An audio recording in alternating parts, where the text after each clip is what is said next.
There are 3 easy steps in creating your resume link. Let me show you how. Step 1. Register. Go to www.jobs180.com using any browser and click Register Now. Fill out all the information needed. In choosing your resume link, use your full name so that it looks professional and it's easy to recall by potential employers. For example, Antonio Juan de la Cruz.jobs180.com. Step 2. Create and design. When creating your resume, make sure to complete your personal information and upload your profile picture. One of the highlights of the resume link is the portfolio section. In the portfolio section, you can show off your skills by uploading samples of your work like documents, pictures, videos, and your social media links. Your resume link also features different themes and you can upload a cover photo. This is a combination of a cover letter and a social network cover photo. Here is an example. You can also download a copy of your resume link and print it.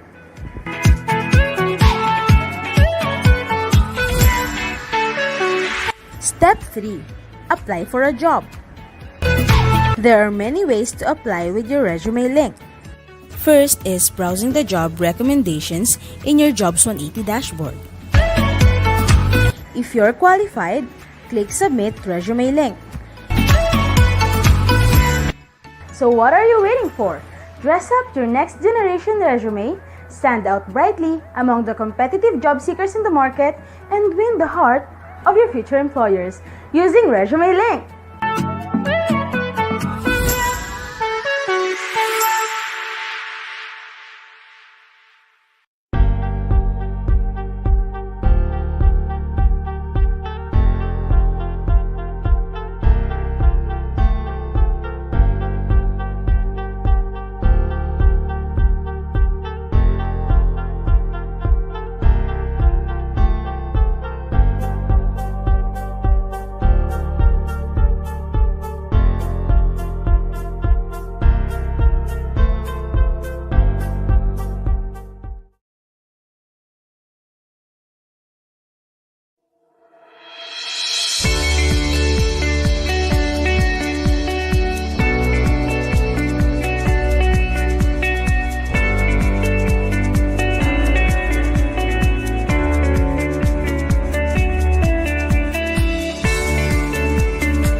Happy Tuesday, everyone. Welcome to the 4th leg of the Career Development Webinar Series for Tarlac State University. So this webinar is entitled Pursuing Careers in Psychology, organized for the College of Arts and Social Sciences. This event is made possible through the efforts of the Tarlac State University Career Education and Job Placement Services. So today we have speakers joining us, the Director of Office and Student Services and Development over at TAU, that's Tarlac Agricultural University. And the other one is the President for Psyzygy, Psychological Center in Tarlac. So before we proceed, please join us for the following video. So please join us for the prayer, national anthem, and the TSU hymn.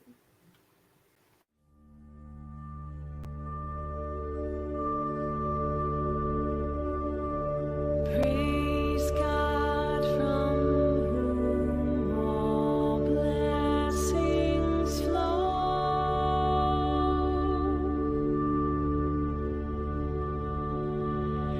Praise Him, all creatures here below.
ay magdidilim, lupa ng araw ng buwan, ating pagsinta, buhay langit sa piling mo.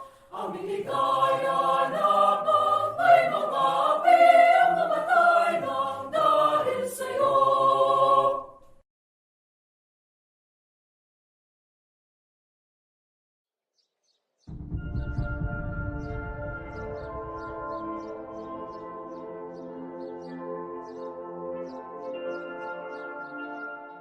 With hearts elated, voices united, let's sing TSU, our beloved, to seek and find our destiny. Loyal to thee we'll have to be, within thy portals, dear TSU. We'll learn the ways of democracy, the truth which shall set us free. From ignorance, want, and tyranny, with skills and knowledge enamored us, with wisdom and love nurture us, the true sense of peace and prosperity, their fruits will ever be. The love and alma mater, dear TSU.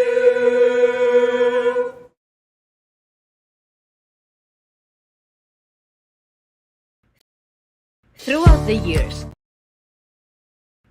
the years, Tarlac State University has been the front runner in providing quality education in the Tarlac province. From its inception in 1899, TSU managed to rise to the challenge, showcased resiliency, sustained what has been gained, and collectively moved to achieve its present success. As the flagship academic institution of higher learning in the province, TSU is expected to perform guided by its fourfold functions of instruction, research, extension, and production. In response to global and national needs and demand, TSU is guided by its vision to be a premier university in the Asia-Pacific region. Its direction is anchored on the established university development framework and roadmap through the leadership of the TSU president and 4 vice presidents. All academic programs of TSU are housed in 3 campuses within Tarlac City and an extension campus in Capas, Tarlac, funded by the local government unit. This is the home of 21,980 students who are the face and pride of the university.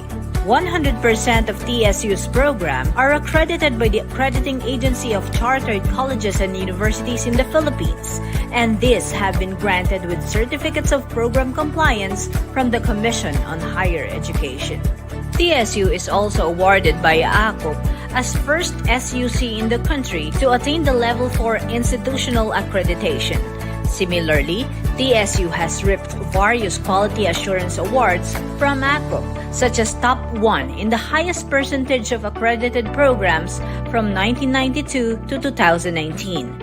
Top 1 in the highest number of Level 4 accredited programs in 2019. Top 2 in the highest number of Level 3 accredited programs in 2020. And Top 10 in the most improved internal quality assurance unit in 2019. TSU is also evaluated by CHED as SUC Level 3 and has passed the Institutional Sustainability Assessment last March 2021.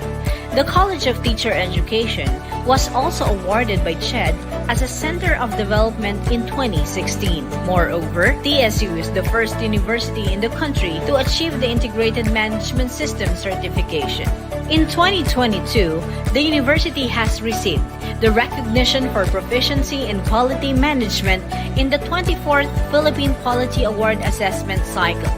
This most recent milestone of the university is the highest level of national recognition for exemplary organizational performance. Because of this quality assurance milestone, TSU has received more remarkable awards, including the Prime HRM Maturity Level 2 from the Civil Service Commission and Outstanding Regional Partner for Knowledge Resource Network from Bangko Sentral ng Pilipinas. The university was also granted an Environmental Compliance Certificate by the DANR and a Safety Seal by the DILG. The university also sustains its stature as a research institution through food technology and solar technology research undertakings.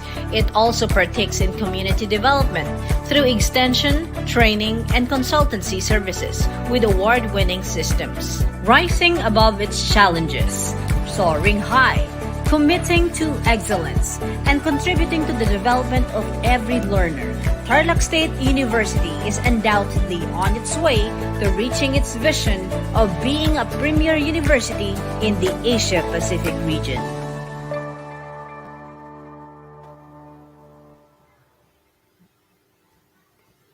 Thank you for that.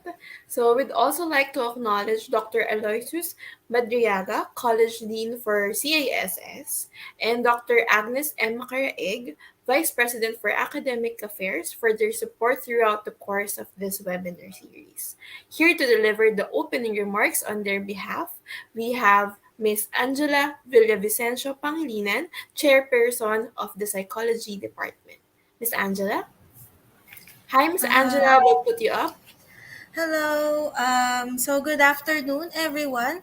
So blessed afternoon to each and every one of us. So on behalf of the Dean of the College of Arts and Social Sciences, so Dr. Aloysius T. Madriaga, so I would like to welcome everyone here today to our esteemed resource speakers, so Dr. Benny Soliman and Ma'am NIña Marie Magcalas, so who are both also registered psychologists and also alumni from Tarlac State University Department of Psychology, to the Unit Head of Career Education and Job Placement Services, so Dr. NIña Valentin, the Unit Head of the Student Welfare Services, Dr. Grace Ann Hasigawa, to the Dean of the Student Affairs and Services, so Professor Gerald Benitez, to our organizers, and our dear freshmen and sophomores in psychology department.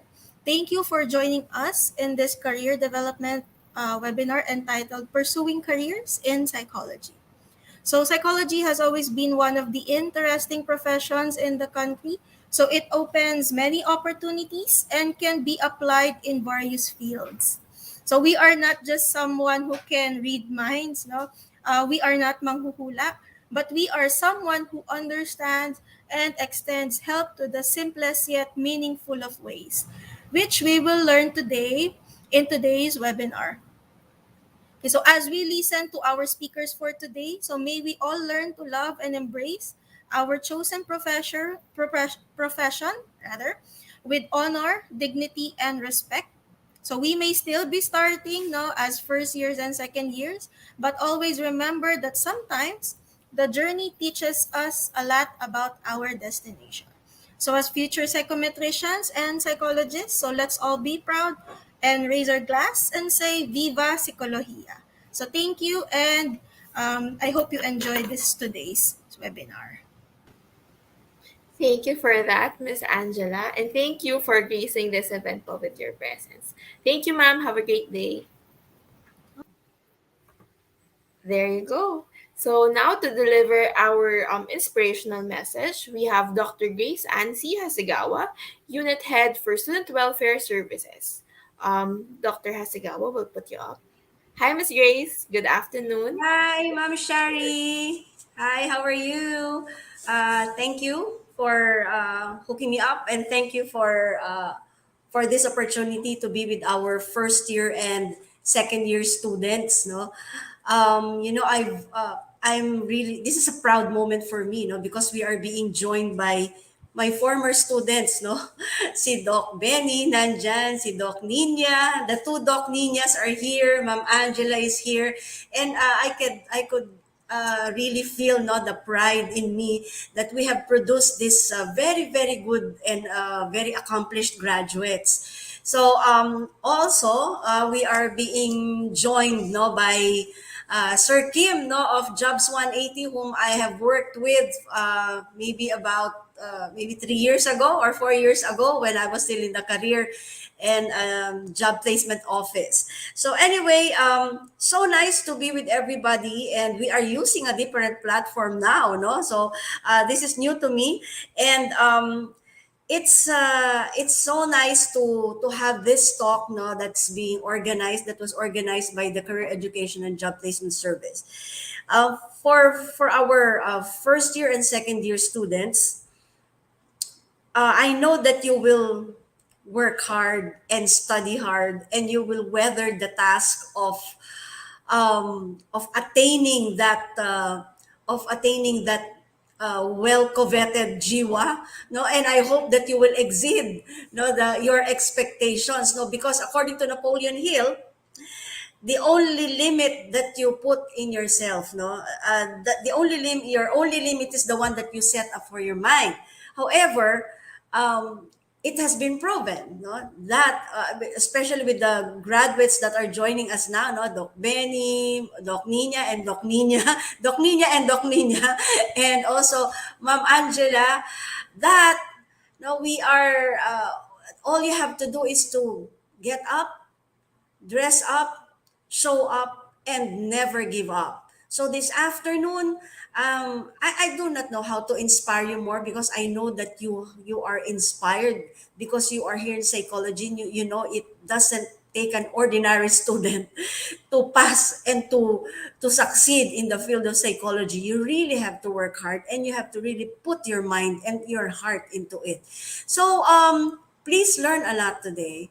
And I hope that what you will learn, you will put it into heart and into your mind, that uh, whatever it is and wherever this journey will take you, no, you will always love your profession as a future psychometrician and a future psychologist. So thank you very much, everyone, and I hope that you will learn a lot today. Thank you, and God bless us all. Thank you for that, Dr. Hasegawa. Thank you for the wise words, and happy to have worked with you again this time, ma'am. Thank you po.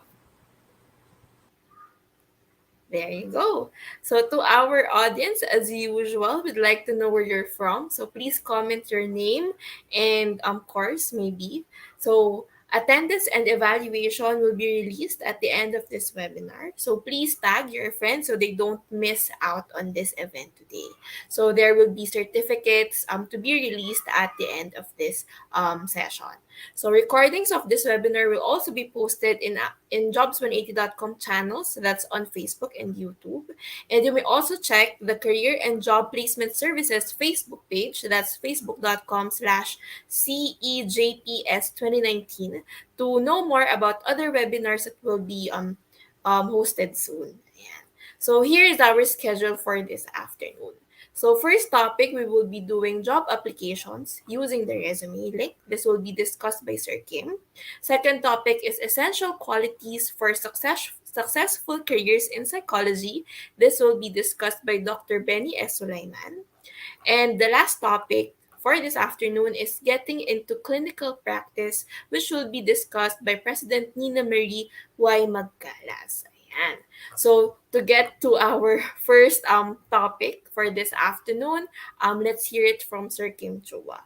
So Sir Kim Chua is the managing director of jobs180.com. He has 20 years of experience in sales, marketing, business development, customer service, operations, business process, and human resources. He is a trusted resource speaker, and he has done over 1,000 career development seminars in more than 400 plus colleges and universities nationwide. So here to discuss how to use your resume link and how to prepare for applications, job applications. Here's Sir Kim Chua. Sir Kim, you have the floor. Everyone. Good day to all of you.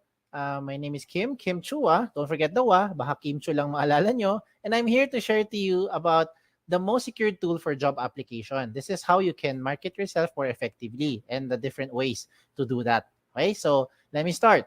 Now, when you apply, you probably have a checklist if you're using the right tool. So just go along with me if you have the right, if you have the same checklist that I have. So ito yung mga things na like kong tinatandaan, no? Will my tool or will the thing that I'll be using help me to stand out? That's the first item that is very important for me. Kailangan mag-stand out ako kasi dami-dami kong kasabayan kalaban sa pag-apply.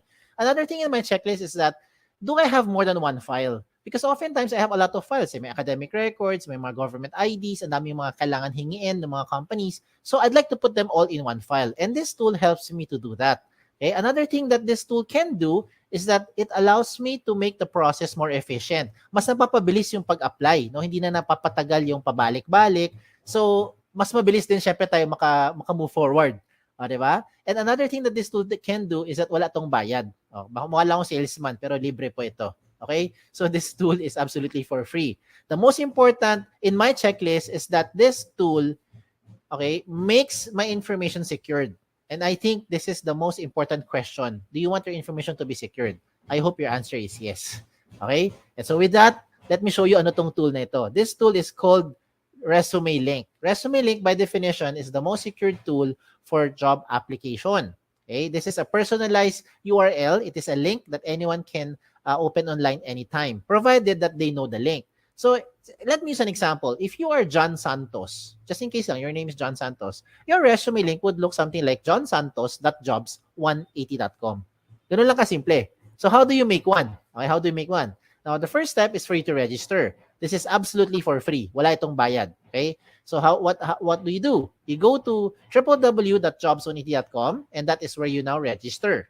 Okay? As you register, you just simply fill out the information. These are the basic information. You have the account details, you have your personal information, you have your education background, and just in case you have your work experience, whether it's OJT or it's part-time job or whatever yung work experience na yan, then you proceed to that work experience page. Pero pag wala, hanggang dyan na lang tayo sa my education information. Okay? After doing so, you now start to create your resume link. So ano ba ang basihan ng resume link? Kadalasan, ang resume link natin, we base it on our name. We base it on our unique name. Okay, so as an example, if you are John Santos, then you say johnsantos.jobs180.com.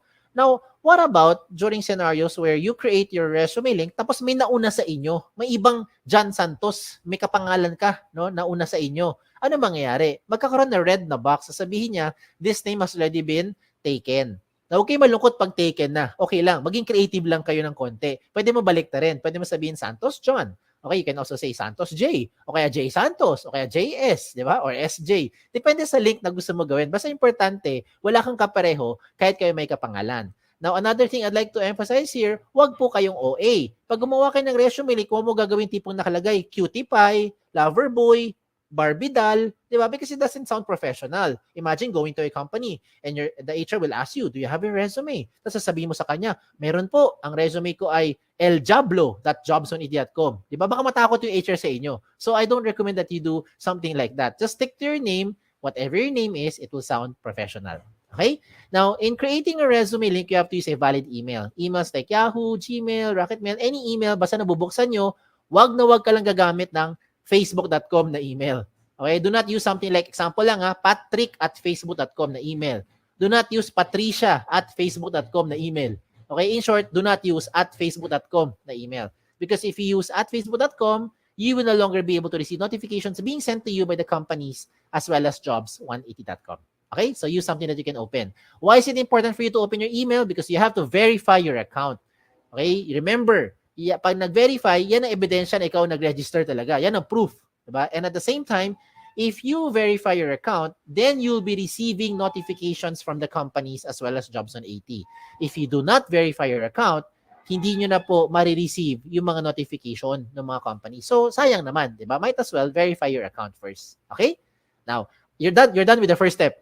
After you verify. So, ano na ang second step? Ang second step is the most logical of all the steps. You have to complete all the information.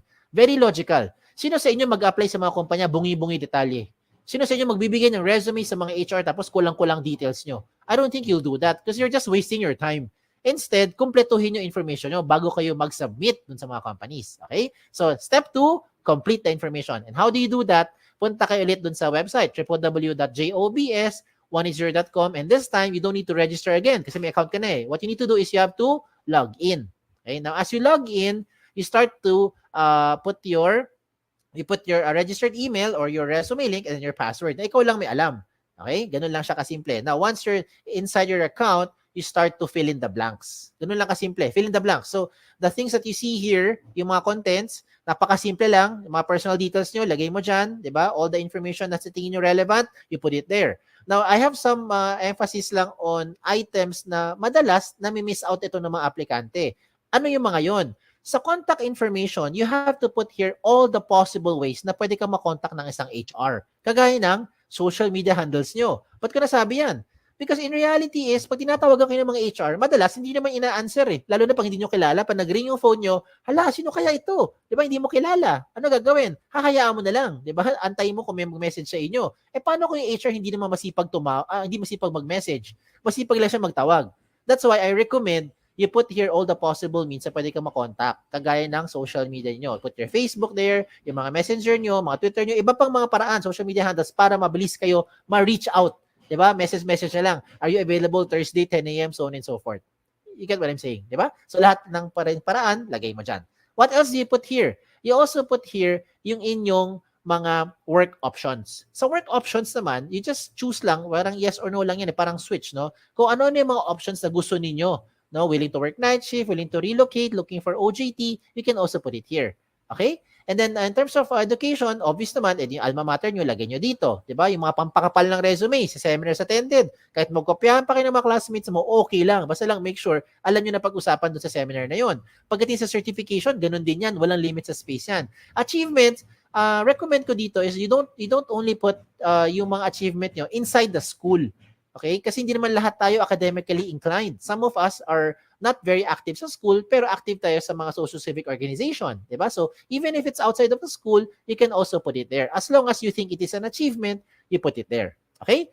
Now, in terms of skills and languages, isa-isahin ko lang yan ha. Sa skills, do not limit your skills dyan lang sa course nyo. Hindi perkat education ng course mo, ang ibig sabihin, ang skills na alam mo lang ay magturo. Hindi perkat accounting ang course mo, ang alam mo lang gawin or ang skills mo ay mag-debit, credit at mag-balance sheet. Diba? So, marami kang alam na iba pa mga skills na kahit walang connect sa course, you can also put it here. Sample, photography, diba? Videography, diba? And all the other things, calligraphy, pwede mo ilagay dyan. Okay? When it comes to languages, I'm sure alam nyo, 2 lengguwahe na. At the minimum, you know English and you know Filipino. If you know local dialect, to be specific, lagi mo Tagalog, Sabacano, Bisaya, Kapampangan, diba? Ilonggo, wala naman limit sa space eh. Diba? If you know foreign languages, put it there. Chinese, Japanese, French, Vietnamese. Kung ano man yan, ilagay nyo. Because what you're doing is you're trying to market yourself more effectively to the prospective company. Now, when it comes to references, sigurado naman ako yung mga references nyo, kilala nyo. Ang tanong lang dyan, kayo ba kilala nila? Kasi madalas pag tinatawagan namin yung mga references nyo, hindi kayo maalala. Yung pinakamalupit dyan, hindi talaga kayo kilala. Okay, so please advise yung mga references nyo na ginawa nyo silang reference para at least they know what to tell about you. Okay? Now, at this point, I'd like to highlight yung mga things that you don't find in a traditional resume. Ano yung mga yan? Diba? Ito yung mga yun. Let me start with the portfolio section. The portfolio section is where you now upload evidence of your skills. And I think with this day and age, dito pumapasok yung efficiency, no, ng ating application sa mga companies. Because oftentimes, when we apply to companies, marami mga hinihingi, mga pre-employment requirements. They will ask for mga documents, mga proof that is showing na yun talaga yung mga skills nyo. So, kung ano man meron yung mga documents, you can now take a picture, you can scan them, and you can upload it here. Example, government IDs. Diba? Meron ka mga transcripts, academic records. Diba? You can put that there. Okay? Kung meron mga medical clearance na kailangan, ganun din. Hindi na kailangan magpabalik-balik sa company. Oh, ayos ba? Oh, ito pa. Diba? But wait, there's more. Ito na yun. Itong isa pang gusto ko i-recommend sa inyo, yung tinatawag nating selfie video. Nowadays, I think, it is not very difficult to create a selfie video. Diba? May TikTok nga kayo eh. Diba? Alam mo naman paano gumawa ng selfie video. So I don't need to teach you how to create a selfie video. What I need to share to you na lang is yung anong kailangan sabihin pagka gumawa ka ng selfie video. Okay, this time, what I recommend is you say something interesting about yourself. Okay? So, you pretend that you're being interviewed by the HR. Diba? Ano yung matiyatanong sa atin? Why should we hire you? Diba? Tell me something about yourself. Why should we consider you among all the other applicants? O, di ba? Ang kagandahan ngayon is you create that video for about 1 minute or less. Hindi kailangan sobrang haba, no? Mga 1 minute lang or less. Pero ang maganda rito is na-evaluate na nung HR yung inyong communication skills. If If you can speak in English, then I recommend you speak in straight English. But if you cannot, it's okay as long as you're able to show your personality. You can also showcase here yung mga hard skills nyo. Ano yung mga hard skills? Kagaya ng mga video na panood ko dati, pinakita nila how to use a soldering iron, how to properly handle a welding machine, diba? How to fold table napkins. O ganun, diba? So depende kung ano yung mga skills na alam mo at depende kung ano yung nasa field mo rin, diba? Na napag-aralan, diba? So gusto mo magpakita ka paano mag-balance sheet, pwede rin. O diba? Again, it really depends on what you wanted to show dun sa HR. Ang point is, you don't need to travel back and forth para lang ipakita on the spot dun sa HR yung inyong hard skills. And most importantly, hindi na kailangan magkaroon ng maraming aberya, maraming storbo. Diba? Sometimes when we try to contact you for the phone interview, maingay yung background, hindi marinig, 'di ba? Mahina signal, maingay, ano nangyari? Nasa biyahe, 'di ba? Or sometimes hindi magtugma yung schedule. At least with that selfie video, it makes the process now more efficient. Now, another good thing pa with the ResumeLink is that you also upload here your profile picture. When it comes to profile picture, you don't need to go to the studio para magpa-picture. Huwag ka na gumastos. Ang importante lang dyan, tumingin ka sa camera, okay, with plain background, at of course, magbihis ka naman ng maayos, 'di ba? And then you're good to go. Huwag mo gagawin yung mga nasa right side ng screen niyo. Those samples that I'm showing you, it doesn't look professional. Imagine, di ba, yung mga selfie, mga nilagay ng avatar, yan, huwag nyo gawin yan. Okay? Huwag nyo gawin yan. It doesn't look nice, doesn't look professional. Okay? Now, another good thing pa with the ResumeLink is that meron tayong tinatawag na cover photo.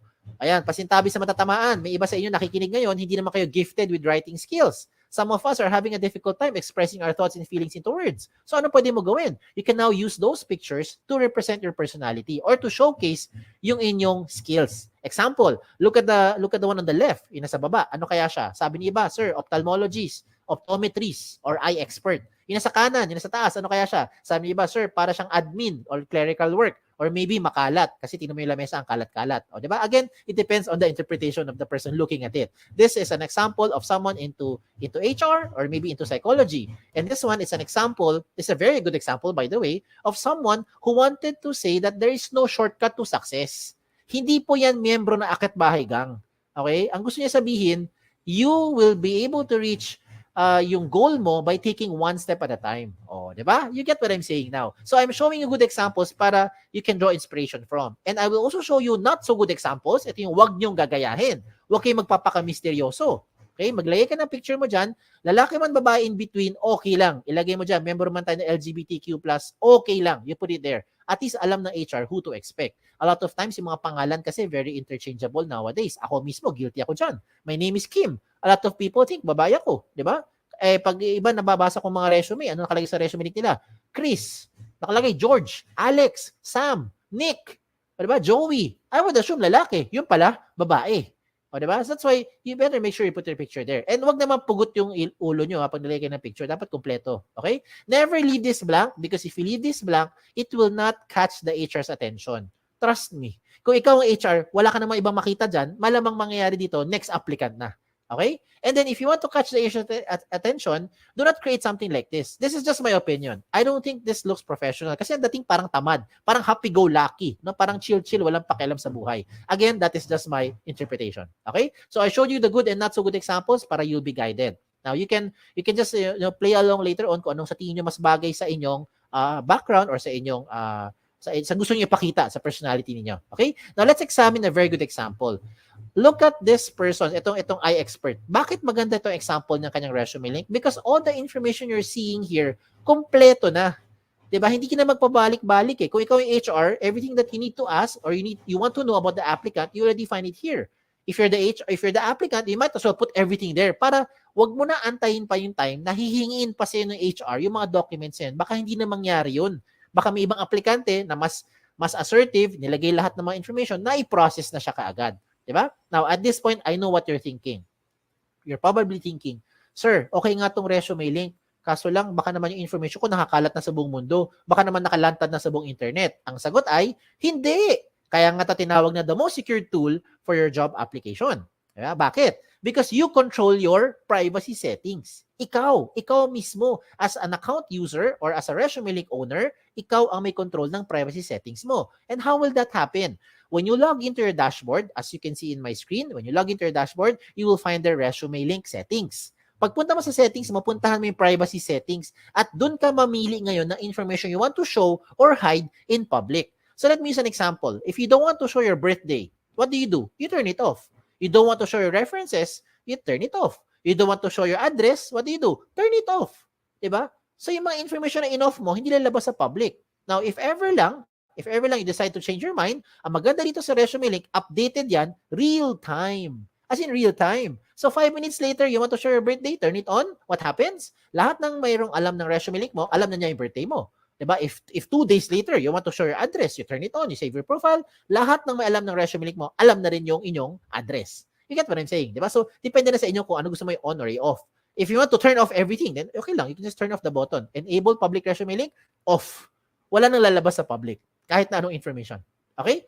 So, yan ang re-remind ko sa inyo. This, the second step is for you to complete the information, and in doing so, please make sure that your profile is interesting, diba? Yung information mo kompleto at updated ang details nyo para mabilis kayo makontak ng mga HR. Now, we go to the last step. Pangatlo na, last step na to. The last step is for you to submit. Now, how will you submit your resume link to those companies? You might be thinking you want to explore opportunities outside of the Philippines. Maybe you want to join some job fairs later on. You want to apply online. You want to, marami, walk-ins, diba? Depende kung ano, kasi bumabalik na yung face-to-face ngayon. So, lahat ng mga ipapakita ko sa inyo, lahat ito, practical application. Lahat yan, makaka-relate kayo. Ano yung first one? The first one is you go online. Of course. Diba? Yan ang fastest way. You just connect via your phone, via kung ano man gadget mo, go to jobsonit.com, search for companies. And by the way, speaking of search, you can only search for company, tatlo lang pwede mo i-search. Search for company name, position title, and location. Doon sa search bar, hindi mo pwede ma-search ang resume link. So example lang, ikaw si John Santos, okay? Okay, ikaw si ako na lang, Kim, halimbawa lang, subukan mo pumunta sa jobsonit.com, doon sa search bar, type mo doon, Kim. Tingnan mo kung may lumabas. Malamang walang lalabas. Unless may company name, position title, or location na may word na Kim. Other than that, walang lalabas dyan. Kasi hindi siya searchable. So, the only time a company would be able to know your information is if and when you give your exact resume link to that company. So, ikaw may control. Ayos? So, tuloy natin. Okay, tuloy natin. So, if you're going to search for companies, what do? Just go to the website of jobsonit.com, search for companies. Kung may lumabas, edi meron. Pag walang lumabas, edi wala. Diba? Ganun lang yan. Huwag natin pilitin magkaroon ng something kung wala talaga. Diba? Okay, so ano gagawin? Tingnan mo yung mga companies. Kung meron kang type, edi gawin nyo, check nyo yung opportunities. After that, you now submit your information to that company. Okay, and when you submit your information to the company, it will ask for your profile, for your resume link and password. So ikaw lang magbibigay ng consent dun sa company. Okay? Now another option is for you to send resumes via email. Now there's nothing wrong in sending resumes through email. Ang tanong dito is, how are you sending your resumes through email? Do you do it like this? Do you say, "Dear HR manager, I'd like to apply for the following position. This is my resume." Tapos mag-attach ka ng Word file, PDF file, or whatever file you have. If you're doing those attachments pa, ang tawag dyan, traditional, pampabagal, makaluma. Hindi ko sinabing mali. Ang sabi ko lang, traditional, pampabagal, makaluma. Bakit? Hindi mo kailangan mag-attach anything anymore. If you're going to write an email and send your resume, just simply type your resume link there. "Dear HR manager, I would like to apply for the following position. This is my resume.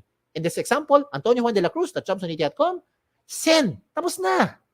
Ganun lang kabilis. Diba? Whatever changes you need to do, you put it inside your resume link. You don't have to keep on sending another attachment.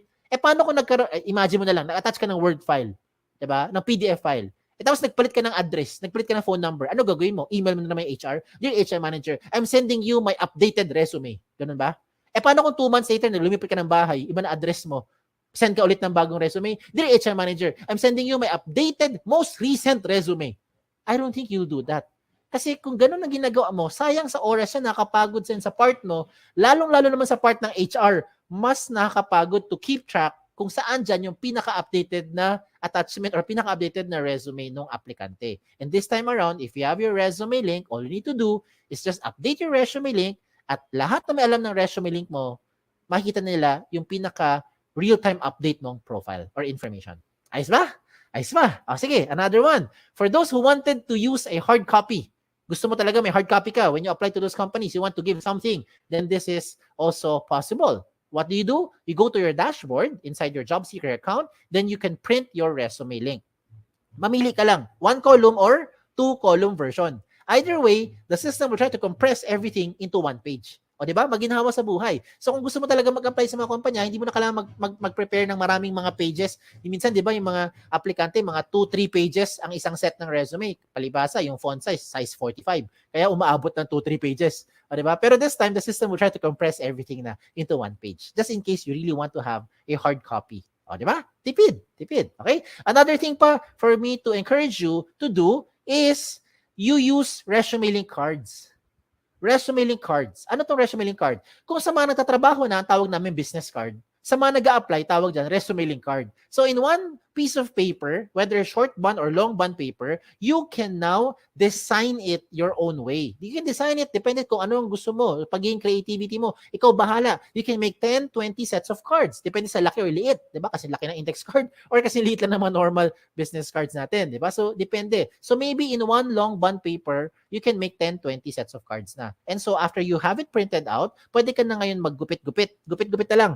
Diba? 10 or 20, bawat kumpanya, you can now start to give that as a hard copy. Hard copy pa rin naman yan eh. But this time, why am I encouraging you to use resume link cards instead of the traditional long bond or short bond paper? Bakit? Una-una, tipid. Diba? Because of course, right now, eto, tipid. Kasi if you're going to apply to 20 companies, you don't need to print 20 sets of long bond papers. You just need to print one long bond paper and cut 20 small pieces of resume link cards. O, diba? That's for the cost side. Tipid na. Pangalawa, at mas importante, security of information. Diba? You want to have peace of mind. Paano ko nasabi yan? Kapag ikaw yung nagbigay sa isang kumpanya ng long bond paper or short bond paper, example lang, no? It's a traditional resume. And for some reason, nilipad ng hangin. Okay? Nilipad ng hangin. Hindi mo kasalanan. Kasalanan ng hangin eh. Diba? May nakapulot na stranger. All your information, alam na nung stranger. Tama? And you cannot deny it because you know what I'm saying is true. Diba? Hindi mo kilala pero alam niya yung details mo. Now, using your resume link card, same scenario. Nagbigay ka ng resume link card sa company, nilipad ng hangin ngayon. May na stranger na nakapulot, okay lang. Bakit? Kampante ka. Kasi yung resume link, ikaw may control ng privacy settings mo. That's why, in your resume link card, what I recommend, you just simply put your name and your resume link. Dalawa lang. That's it. If you want to put your mobile number, it's okay. It's up to you. You can put it there. Diba? Pero ang point ko is, resume link, pwede na siya makita ng mga HR or mga companies na bibigyan mo. Diba? So you have peace of mind now. Okay? So there's a lot of advantages using resume links. In fact, doon pa lang sa privacy portion, panalong-panalo ka na. Ikaw ang may control ng privacy settings mo real time. Pagdating sa speed of hire, it becomes faster and more efficient because whatever you want to show the HR, you just attach it there. Whatever the HR needs from you, they just ask from you. Diba? You take a picture, you scan them, upload it there, and later on, pag okay na, you now turn off yung privacy settings mo. Diba? Or you can remove them in the attachments. Diba? Cost efficient, definitely wala tong gastos, tipid. Diba? If you're thinking, ay sir, paano po yung internet, kailangan ng pang-load? Pwede ka maging resourceful. Connect lang tayo sa mga libreng wifi. O, diba? And then, pagdating sa flexibility, if you really want to have it printed out, yung inyong resume, you also have the option to print it out. That's like how I showed it to you, 1 column or 2 column version. Either way, it's really up to you. Pero ang point ko is, resume link na lahat yan. Okay? And you can use this to any platform, whatever platform you want to share it to. You want to share it sa mga messenger nyo, you want to share it sa email, sa Viber, sa text, diba? Gusto mo, kaya ko bahala. Diba? Gusto mo, sulat mo sa papel, tapos gawa ka ng airplane, palipad mo, diba? May nakakuha, alam niya yung resume link mo. Ikaw bahala. Okay? Ikaw may control kung sino ang gusto mo bigyan. Okay? You don't have to use your USBs anymore. You don't have to save it sa hard drive. Baka mawala pa yung USB nyo. Delikado. Diba? Wag na. Baka kung ano pa makita ng mga nakakapulot ng mga USB na yan. Okay? So you don't need to worry about compatibility as well because this is compatible to any platform. If you're using Android, you're using Safari, kung ano magamit mo, pwede yan sa kahit anong version. Okay? And so, just to promote lang, if you want to be part of our team, we're also hiring. Mismo sa jobs180.com, we're hiring for several opportunities, several vacancies yan. Check out na lang yung aming jobs180.com/jobs180 na page. Okay? And by the grace of God, shout out lang ako, right now we have more than 400 plus colleges and university partners nationwide, from north all the way to the south of the Philippines. Thank you, Lord. O, diba? Ang kinalat namin, hindi lang virus. Biro lang. Kinalat namin ResumeLink. Yan ang kinalat natin. So, a lot of schools now, including your alma mater, are now using the ResumeLink. So, I hope it doesn't stop here. No? You become a blessing to others as well. If you have friends, you have yung mga relatives mo na sa tingin mo kailangan nitong tool na ito, you can share it to them. Wala namang bayad eh. Libre naman yan. Okay? And so, as we close this portion, I'd like to discuss some of the frequently asked questions. Baka ito yung mga agam nyo or ito yung mga questions na gusto nyo tanungin. Sagutin ko na muna. Okay? Unang tanong, can I give my resume links to companies who do not know about jobs180.com? The answer is absolutely yes. Basta alam nila eksaktong link mo at ikaw may control, sino bibigyan mo nun? Ikaw lang ang magbibigay, diba? So ikaw lang may alam sino binigyan mo. Okay? Now, second question, is it the same as other job platform kagaya ng JobStreet, LinkedIn, or any other job site? The answer is no. May dalawang pagkakaiba. And let me use an example here. Let me do a shout out to JobStreet, no? Because I think you guys know what JobStreet is. So, shout out lang to them sa mga nasa JobStreet. If you're using JobStreet na resume, you can only apply to companies who are using JobStreet. If you're applying to a company who is not using JobStreet, you cannot use your JobStreet resume anymore. Pero pag gamit mo yung resume link mo, pwede mo yung gamitin kahit na saan, kahit na kanino, kahit na anong platform. Diba? Basta alam ng HR yung eksaktong link mo at ikaw magbibigay nun. That's the first difference. Second difference, if you have already submitted your JobStreet resume to an HR, you cannot change anything anymore. Well, you can on your end, but it will not be reflected on the HR. Hindi siya magiging real-time update. Comparing it to resume link ni Jobs 180, you can update it real-time. 2 days later, 5 minutes later, 6 weeks later, ikaw bahala. Anytime nag-update ka ng information, lahat na in-update mo, dagdag bawas, will be reflected real-time across all na may alam ng resume link mo. Okay? So those are the two major differences. Now, pagdating sa pangatlong question, yan ang pinaka-simpleng tanong. Can I keep my information secured? I hope by this time na-convince ko na kayo na ito na ang pinaka-secured na job application platform. Okay? So, use your resume link. Number 4 question, I think is the most important question. How often should you update your resume link? The answer is every time. Every time na meron kang babaguhin. Okay? Every time na meron kang babaguhin. Lalong-lalo na yung contact details mo. Kasi imagine, binago mo lahat. Binago mo yung work experience mo, nagkaroon ng awards, nagkaroon ng achievement, hindi ka mo makontak ng HR, wala rin. Diba? Sayang din. That's why you have to update yung contact details niyo. Okay? And the last question is just a trivia. Trivia lang. Palaisipan. Why is this called jobs180.com? This is called jobs180.com because we want to turn your life around 180 degrees. And in case you're wondering, no, you wanted to raise a concern, bakit hindi po 360? Kasi pag 360 degrees, you only go back to where you started. Ikot ka lang na ikot, wala kang pupuntahan. Diba? Bumabalik ka lang kung saan ka galing. O ha? O, diba? Char-char lang yan. Okay, so anyways, again, kung meron pa kayo ibang questions, just in case you have questions, okay, you may send those questions here through our website, www.jobs180.com. You can also email us or email me here sa info@jobs180.com. You can like us on Facebook, follow us on Twitter, Instagram, pati na rin sa TikTok. Okay, so check us out on all our social media platform. Okay? Again, my name is Kim Chua. Don't forget the wa. Okay? Isang magandang araw po sa inyo lahat. Thank you.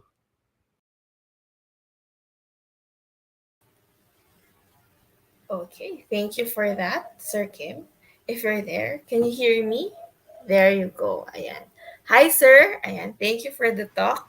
So to our audience, we are now opening the floor for questions. So to give you time to think about your questions, I'll go first. So first question, sir. If you're based in Tarlac, is it okay to apply for jobs in Taguig or Tigas or in any other business centers?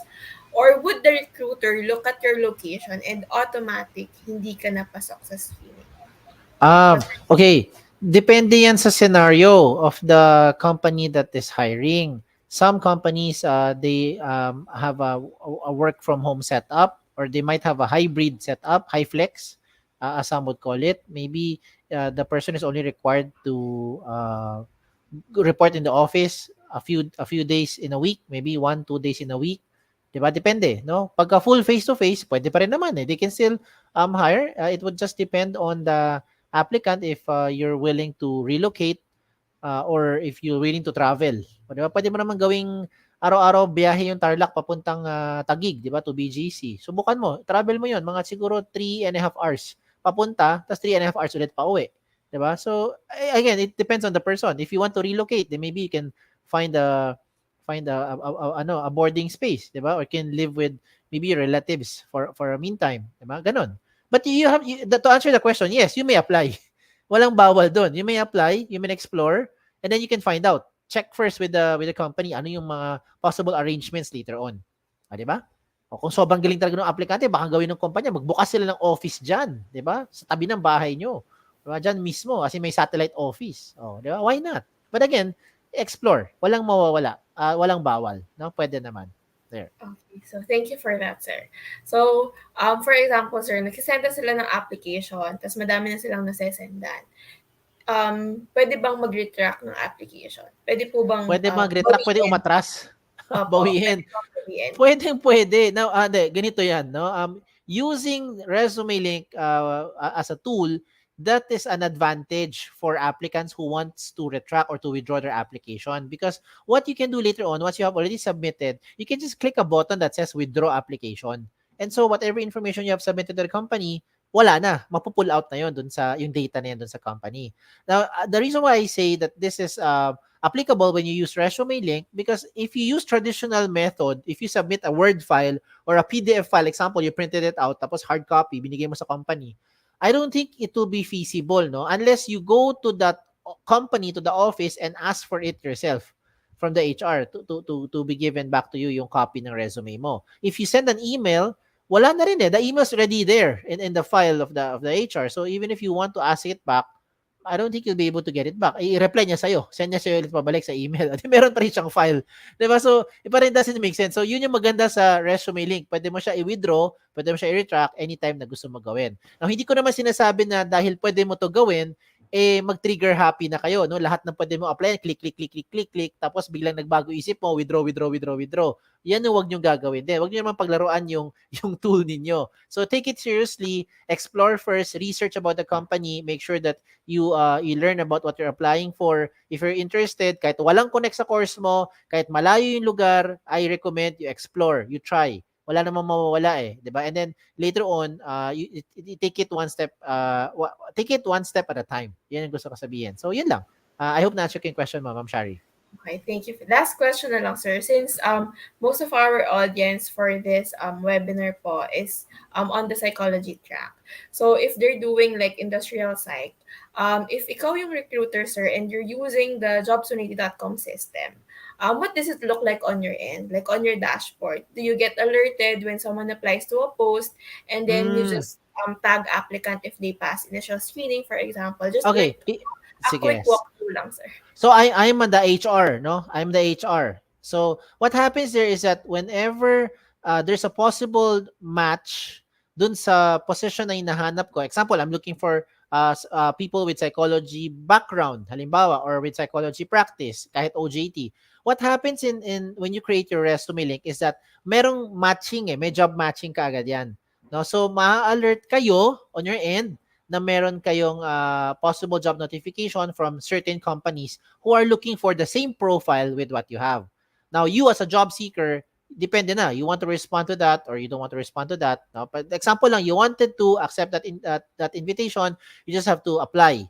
Now, on my end, I will be able to know sino yung mga nagsasubmit sa akin kasi papasok siya sa inbox ko. Parang inbox yan. Imagine if I'm the HR, meron ako inbox na kung saan nakalagay unprocessed. So I'll be able to see all those that are coming in my unprocessed na folder. Ayan, that's my HR perspective. Now, what happens next is that I can now open them or move them depende sa kung ano yung magiging step requirement namin sa company. Diba? So if I process the applicant, the good thing here is that the status of your application will be reflected on your dashboard. Ikaw as a job seeker, makita mo ngayon kung ikaw ay pinaprocess na ba or naka-unprocess ka pa rin nung company. 'Di ba? So sa ganung paraan, you don't need to keep on following up. Ma'am, nakita na ba yung application ko? 'Di ba? After 2 days, ma'am, pwede po ba mangulit-ulit? 'Di ba? Mga 3 days later, hello ma'am, ako po ulit yung nangungulit. Tatanong lang kung nabuksan niyo na ba yung profile ko. You don't need to do that. 'Di ba? You just need to check lang your dashboard. Makita mo kung ikaw ay naka-unprocess pa or ikaw ay pina-process na nung company. Okay? So there, I hope na-answer ko yung So question. there you go. Ayan. So thank you, Sir Kim, for bringing light to that question. So to everyone watching, we have an announcement here. So please be advised that the office, the Career and Job Placement Office, will be giving away via raffle draw one pocket Wi-Fi device and one book, Future Proof Your Career and Company, authored by Molik Parek. So they will be giving that away to the participants. So they how do they do that? They will do a raffle. They will choose among the active participants. So comment questions. That will be the parameters of the raffle. So para matawag yung name nyo or para ma-include kayo dun sa raffle, please comment and then or share or just interact para active participant kayo. So yung comment section natin, we'll wait for your name, siguro name and year. Ayan. Okay. Mukhang may So, winner na dyan. Tingin ko, ito, si Ma'am Abigail. Biro lang. ayan. Biro lang. I'm just joking. So, guys, comment na kayo kung may gusto kayong comment. And ask the speakers other questions about your field. Thank you. Thank you for the time. Thank you. The winner of the raffle will be released at the end. So there are 2 more topics, guys. Okay, Sir Kim, thank you, thank you. Thank you. Bye-bye. Stay safe. Ayan. So next up, so here to discuss essential qualities for successful careers in psychology, this will be presented by Dr. Benny S. Soliman, RGC, LPT, RPM, RPsy, and Ph.D., Director for the Office of Student Services and Development, Associate Professor for College of Arts and Sciences over at Tarlac Agricultural University, Philippines. So let me read the introduction. Dr. Benny S. Soliman graduated magna cum laude from the University of Santo Tomas with a degree Doctor of Philosophy in Psychology with specialization in clinical psychology. He completed both his Master's of Education, major in guidance and counseling, and bachelor degree in psychology at the Tarlac State University. He is a registered psychologist, a registered guidance counselor, a licensed professional teacher, and a registered psychometrician. In 2011, he obtained 8th place in the licensure examination for guidance counselors. At present, he is a director of the Office of Student Affairs and Development at Tarlac Agricultural University and holds an academic rank of Associate Professor 4. He authored a general psychology book and co-authored a review book for the Psychometrician Board examination in collaboration with the Child FAM Possibilities Psychosocial Services. He has also written a number of research papers and has contributed in various publications and instructional materials on diverse topics in psychology. In 2019, his research titled Mental Health Status of Filipino Youth Living with HIV was published in an International Scopus Indexed journal, North American Journal of Psychology. He presented research papers in various national and international conferences, such as the International Symposium on Education, Psychology, and Social Sciences held at Kuala Lumpur, Malaysia. International Virtual Summer Program in Current Developments in Psychology organized by Universitas Erlangga, Indonesia, Annual Convention of the Psychological Association of the Philippines, National Conference of the Philippines Guidance and Counseling Association, among others. Likewise, he has been invited as resource speaker and facilitator in various special topics in psychology, guidance counseling, and in other allied fields. He served as a trainer for mental wellness Mindsets and Practical Tools by the Asia Europe Foundation Singapore. And recently, he served as guest professor during the 2022 Global Week of Chitkara University, India. He is actively involved in extension services such as providing counseling and mental health services, particularly during the COVID 19 pandemic. He shows his commitment and professionalism in his field. His competence, excellence, and commendable track record have earned him various awards and recognition, such as the Pag-asa Regional Award 2021 and 2013 Group Category given by the Civil Service Commission, Meritorious Service Award by the Tarlac Agricultural University, and Distinguished Alumni Award in Psychology and Guidance and Counseling awarded by the Tarlac State University. In addition to his current professional practice, he is also an accreditor of the Accrediting Agency of Chartered Colleges and Universities in the Philippines, a consultant of child farm possibilities, psychosocial services in Quezon City, and a national lecturer of the top-notch review center in the country, RGO Review Center, where he handles review lectures for psychometricians for the examination. A former president of the Philippine Guidance and Counseling Association, Tarlac chapter, and currently serving as the manager of the PGCA International. So here to join us, Dr. Benny S. Soliman, RGC, LPT, RPM, RPsy, Ph.D. Sir Benny. Hello. Hi, sir. Good afternoon. Yeah. Good afternoon, Miss Shari, for that very kind, very generous introduction. Ayan. Ayan. Sir, Okay, we'll put so you on spotlight and yeah, then we'll please. deck it up. If ever there will be glitches, I'll come in to advise you po. So, sir, you have the floor. I'll see you Thank later. you. Yeah, thank you. So, good afternoon, everyone. Of course, to our future psychology professionals, good afternoon, and I hope everyone is motivated. Everyone is enjoying the course, no, the way I did when I was in college and even when I was pursuing my graduate studies. So, my task this afternoon is to give you a very short talk, no, about the essential qualities for successful careers in psychology. So let me begin with the employment setting where you can work, no, as psychology graduate. And you know what is good about our field, what is the advantage of being in the psychology program is that we can apply psychology in various settings. So these are just some of the common employment setting where a psychology graduate can work. So for example, you can work in a clinical setting, as clinician, as clinical psychologist. You can also work in industrial setting, particularly the human resource office, human resource department of an organization, because you are expected to be expert in human behavior. It's like you are expected to know uh, who among the applicant is fitted in a particular job. And of course, you can also work in an educational setting. You can work as a psychology professor, just like your professors. No, you can work as a school counselor, as a school psychometrician, etc. So these are just some of the employment opportunities for psychology graduate. But since I am in the academe, since I apply psychology in the educational setting, my sharing for this afternoon is primarily focused on educational psychology. uh, of course, as psychology majors, no, I want you to recognize then the importance or the relevance of psychology, especially this time.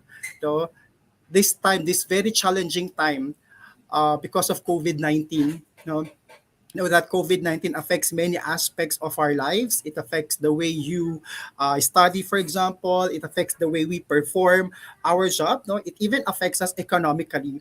And because of COVID-19, no, it resulted to the so-called new normal, which is now called now normal. Diba? For example, what we are doing right now is part of the now normal. We are conducting this activity online, but before we do it face to face. No, but of course, uh, this changes caused by the COVID-19 pandemic is not easy for everyone, right? In fact, it is very challenging. And then after 2 years of doing your schoolwork online, nag-reopen ulit, di ba? May face-to-face classes ulit. That's another adjustment. It's like for 2 years nasanay ka ng virtual, for 2 years nasanay ka na sa synchronous and asynchronous tasks from your teachers, but now you will be attending your classes face-to-face again. So this reopening of classes again caused some concern, no, in terms of adjustment, no. Some are reporting mental health concern because of their difficulty to adjust in the new setting. And since we talk about mental health concerns here, sino pa ba yung mga professionals dealing with mental health concerns? Of course, tayo yon as psychologists, no. So before I proceed to the gist of this presentation, which is about the essential qualities of for careers in psychology, let me first present to you the different opportunities or job opportunities for you in the educational setting. So the first in the list is you can be a school counselor. Now, as a psychology graduate, you can work as a school counselor, but of course, in the Philippines, we have the RA 9258 or the Republic Act 9258 requiring the guidance counselor to be licensed. And for you to take the board exam for guidance counselor, you have to finish your master's degree in counseling, in guidance and counseling. That's why the requirement in terms of educational qualification for a school counselor is for you to finish your MA in guidance and counseling and be a registered guidance counselor. But as of this time, guys, just to give you an information, nasa for how many students though, millions of students in the Philippines, we only have less than 5,000 registered guidance counselor. That's why yung iba, kahit hindi pa sila licensed guidance counselor, for as long as they are psychology graduate and they are trained to do the job, they are working as guidance associate, for example. They don't use the term guidance counselor kasi kapag guidance counselor, you have to be registered or licensed. Okay? So what are the tasks? No? If you are a school counselor, what are the expected tasks of you? From the word itself, counselor ka, so meaning you are expected to do counseling, you are expected to administer and supervise guidance program, career guidance, etc. Actually, many graduates of Tarlac State University are working as a school counselor, working as guidance counselor, working as guidance associate. No, in TSU alone, no, ang daming TSU graduates na nag-work din yan sa counseling office. Okay? So aside from being a guidance counselor, you can be a registered psychometrician too. No, in the school setting, you can work as a school psychometrician. The education required here is BS or AB psychology, just like what you are pursuing right now. But of course, for you to be a licensed psychometrician or registered psychometrician, you have to pass the board licensure examination for psychometrician. Okay, so if you are a psychometrician, what are the tasks expected of you? No, you are expected to develop or to construct psychological tests. No, if for example tests are available in the school setting where you are, in the school where you are working, then you are expected to know how to administer, to score, and to interpret psychological test. No? If you notice, no, na-specify ko yung term na objective psychological test. Why? Because not all psychological tests pwedeng i-administer ng psychometrician. Did you get it? Only objective psychological test. Okay, kasi we have our law, no, regulating our practice in the field of psychology in the Philippines. So limited yon sa pag-score, interpret, and administer of objective psychological tests. No? Aside from being a psychometrician, you can also work as instructor or professor in psychology. And when you work as instructor or professor, the minimum requirement is that you are a graduate of master's degree in psychology or doctor of philosophy in psychology, no? And it is also preferably you are also a licensed registered psychometrician and licensed psychologist kasi you are dealing with the students and you train them to become registered psychometrician and registered psychologist. That's why dapat ikaw din as their teacher, you're a registered psychometrician and psychologist. Although for most schools hindi naman nila nire-require 'yon. Okay? And then what are the expected tasks? You are expected to provide instruction in psychology, of course, and to develop instructional materials. No, these are opportunities for educational setting pa lang. No, ganun ka broad yung employment opportunities for psychology graduate. No, what I am talking right now, what I am telling you right now are the opportunities for educational setting pa lang. No, so aside from being instructor or professor, you can also work as a school psychologist. No, you can also work as a school psychologist, and the required education is you have to finish your master's degree in psychology. Kasi kapag psychologist ka, you have to be licensed. And you cannot take the licensure examination for psychologist without you having master's degree in psychology. Okay guys, I hope clear sa inyo yun, no? That for psychometrician, for bachelor's degree in psychology, no, Bachelor of Arts or Bachelor of Science in Psychology, you can take the board exam for psychometrician. Okay? But for psychologists, the minimum requirement is for you to finish your master's degree in psychology, then take the licensure examination for psychologists. Okay? If you are a school psychologist, of course, you are expected to counsel students, no, with behavioral, social, and emotional problems. So what's the difference now, no, between the school counselor and school psychologist? Usually, that depends on the nature of the manifestations of the client, no? For school counselor, usually yung day-to-day problem, for example, relationship problem in terms of career to pursue, pang counselor yan. Okay? But for example, if the client is already manifesting some signs or symptoms of a specific disorder, then school psychologist ang magtatrabaho niyan. So that's the difference between a school counselor and a school psychologist. But of course, both of them deals with the emotional, social, and behavioral problems of the students. Okay? And then lastly, you can also work as an educational researcher. Yeah? No, 'di ba, as psychology graduate, no, as future psychology graduate, as future psychology professionals, we have to work as a scientist practitioner, right? Scientist practitioner. So meaning, you have to conduct researches. For example, if you want to develop a program in the school setting, better if you will conduct a needs assessment. Needs assessment is an example of research that you can conduct, and then from the result of the needs assessment, you develop a program.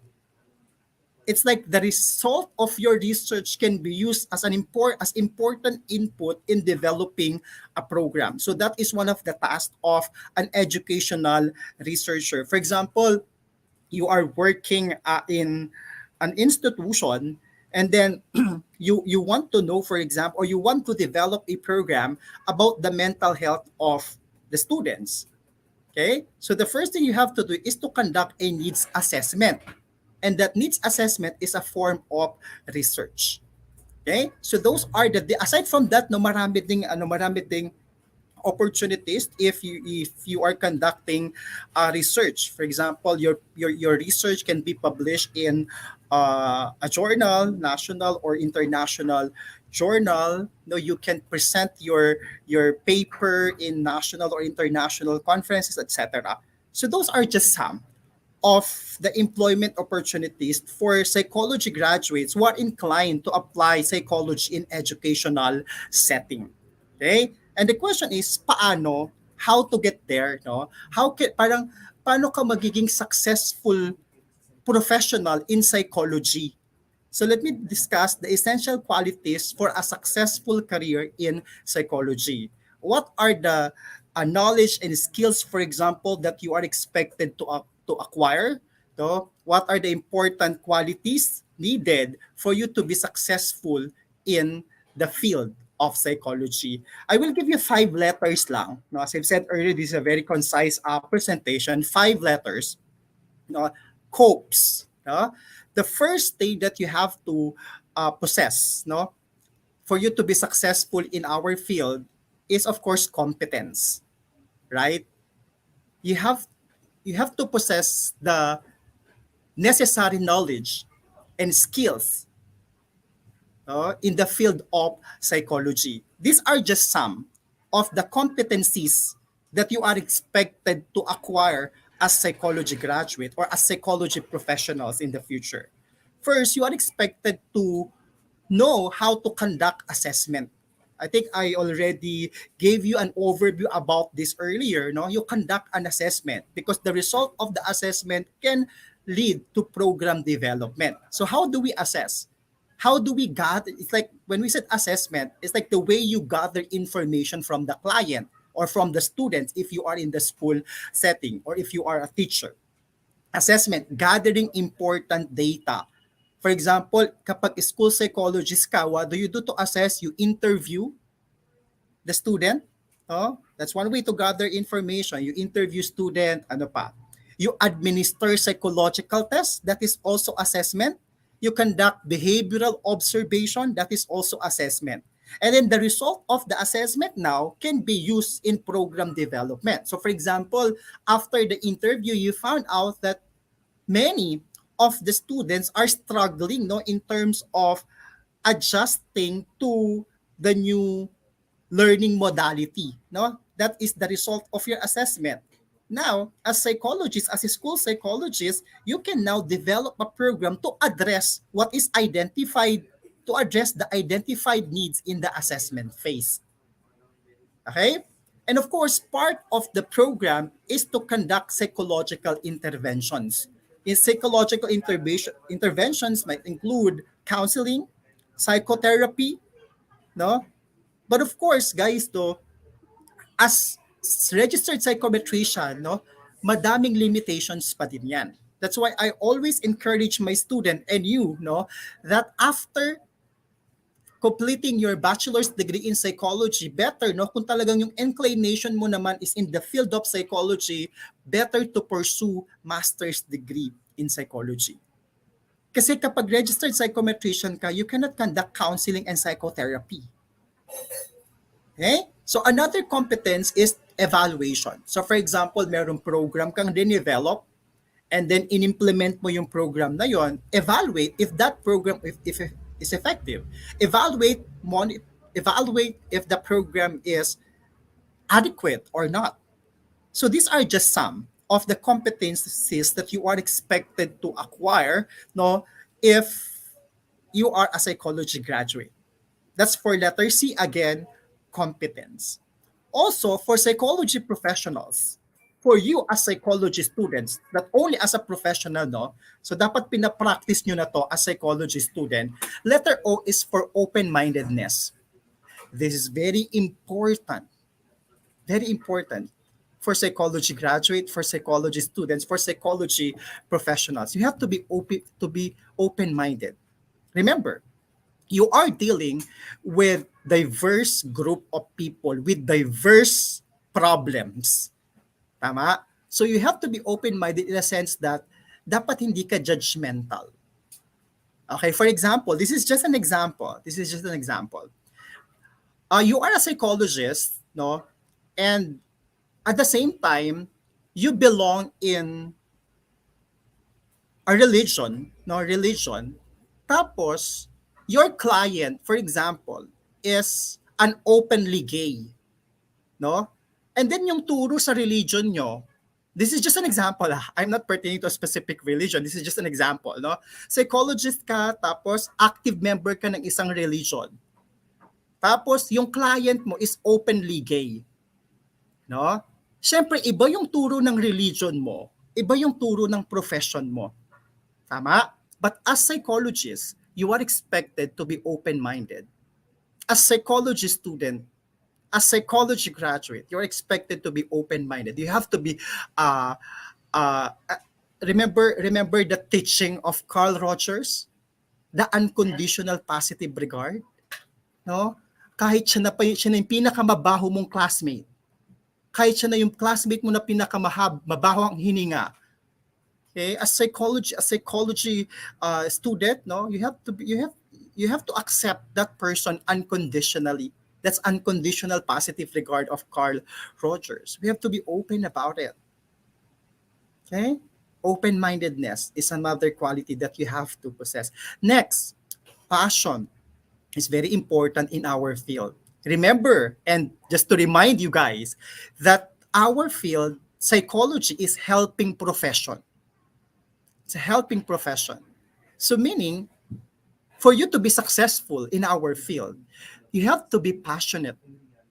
You have to love what you are doing.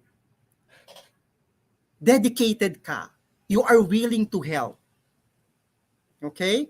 At totoo din yung sinasabi ng iba na walang pera sa psychology. Meron man, yes, pwede, no? Pero yung ano natin, yung joy natin is not about the money. Diba? Kasi we help people. So passion is very important in our field. You have to you have to learn, you have to love what you are doing. And of course, letter E is being ethical. You know what, guys? Being competent is not enough. Sige, ang galing-galing mo. Diba? Ang galing mo mag-assess, ang galing mo ng psychotherapy, ang galing mo, no? But that's not enough. Okay? You have to be guided then sa mga code of ethics natin as psychologists. I-practice nyo na yan, no, as psychology students. For example, yung classmate mo, meron siyang shinare sa'yo, something that is very personal, no? I-practice mo na ngayon, no? Pigil-pigil muna yung pagiging marites, no? Kasi in our field, in the field of psychology, napaka-importante yung privacy and confidentiality. Yes, ang galing-galing mo nga, pero unethical ka naman. Hindi ka rin magiging successful in the field. Dapat competent ka and at the same time, ethical ka. Okay? May shinare siya sa'yo, ang ina-expect nyo nun, did you get that? No? Kumbaga parang basic din siya sa human relationship. Tama? Meron siyang shinare sa'yo something too personal, pinagkatiwala niya yun sa'yo, tapos shinare mo lang sa iba. Diba? So of course, in the field of psychology, napaka-importante niya. Confidentiality. We have to maintain the confidentiality, no, yung information shared to us by our client. But of course, in terms of confidentiality, when we talk about confidentiality, marami ding limitations yan. Has a lot of limitations then, no? What are these limitations? So for example, if the client shared information that pwedeng harmful sa kanya or may harm other people, in that case, you can break the confidentiality. I don't know if you're familiar with the Tarasov case. No, if you're familiar, you can chat, no, in the chat box, Tarasov case. In the Tarasov case, though, yung counselor na mention naman niya sa mga security guard or police officers in the university about the plan of a student named Podar to Tarasov. Okay? Podar and Tarasov are students in that university, and then Podar mentioned that he's planning to kill Tarasov. So what the university counselor did is to inform the police officer. And then, according to Podar, he won't do it. But few days after that, they found Tarasov dead. Okay? Ngayon, the family of Tarasov sue the university guidance counselor, the university counselor. Okay? Kasi daw hindi sila na-inform. Kasi as a counselor, meron kang duty to protect.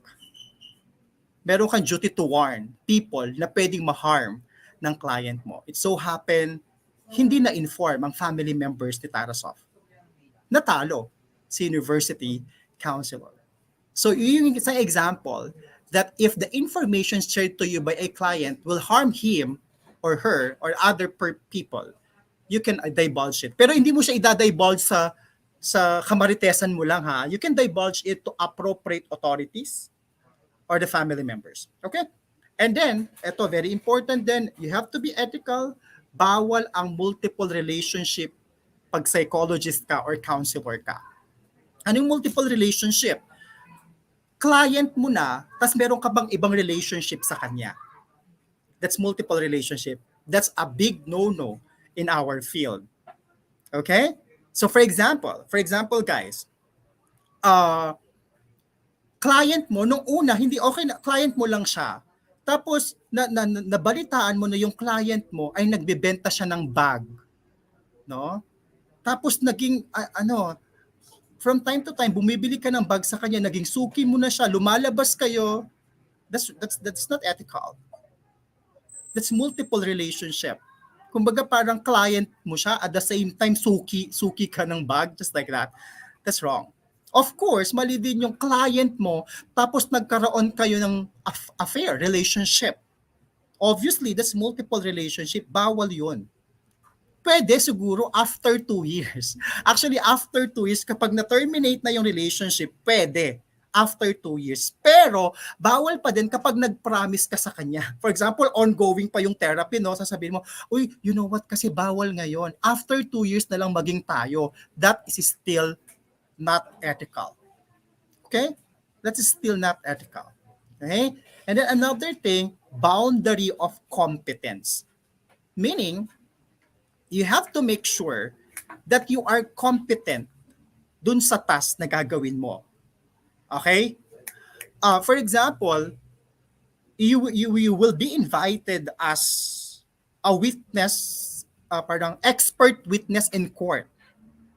Okay? Kasi mahal. Sasabihin ng lawyer, I'll give you 100,000 pesos just to assess my client using Rorschach ink blood tests and thematic apperception tests. These are projective tests. Tapos psychometrician ka pa lang, hindi pwede.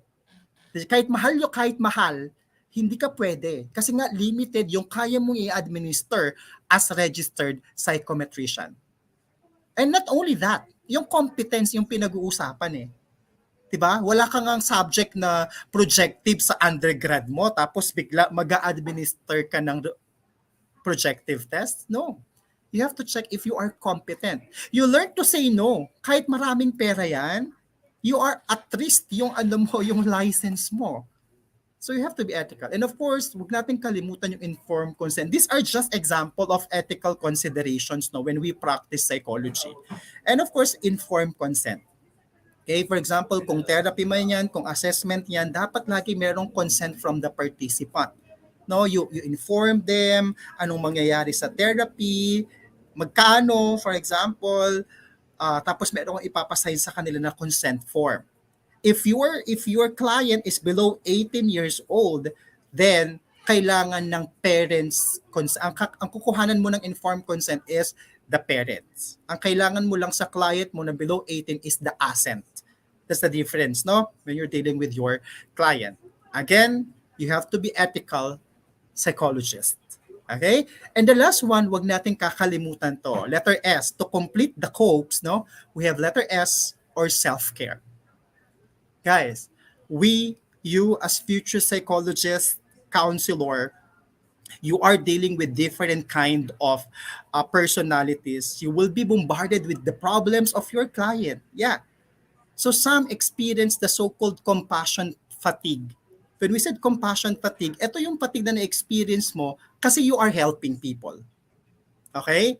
Kaya kapag psychologist ka, napaka-importante that you take good care of yourself. You cannot give what you do not have. You cannot pour from an empty cup. Right? Anong maibubuhos mo kung wala ka naman? Like that? So do not forget to take good care of yourself, not only as future psychologists, but now even as a psychology student. Do not forget self-care. And lastly, let me share you, to complete the qualities, competence, scope, C for competence, O for open-mindedness, P for passionate, E for ethical, and S for self-care. And lastly, let me share you one of my favorite quotation from Michelle Obama. Sabi niya, success isn't about how much money you make. It's about the difference you make in people's lives. And that is all for this afternoon. Thank you, and I hope you've learned something from my presentation.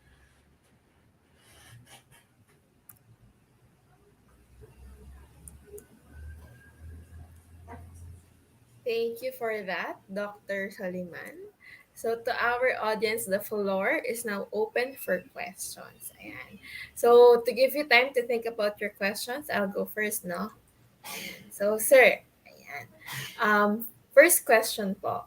I heard the chismis, marites talaga. I heard the chismis, sir, that in corporate, for example, you're in recruitment. You don't really use your psychometrician license. So many of the psych graduates are not really pursuing their CPD units to renew their license po. No? What is the impact of this to the psych field po? Yeah. Actually, I want to correct that, Miss Shari. They have to. They have to be licensed. They have to renew their licenses. Kasi in the Republic Act 10029, if I'm not mistaken, the Psychology Act in the Philippines, all institutions, industrial, clinical, once they practice psychology, dapat license sila. Okay? So that is required. The problem is, it so happen hindi masyadong nare-regulate. Yun yung problema, no? Hindi siya masyado nare-regulate. That's why there are some HR practitioner, minsan they are administering psychological tests, even they are not licensed. Bawal po yun. Bawal po yun dun sa law. Okay, so thank you for that, sir. Follow-up question po. Does this mean, sir, that even if, for example, like for future grads po, for future graduates of the psychology field, so, for example, they're going into learning and development, going into recruitment, ganyan, sir.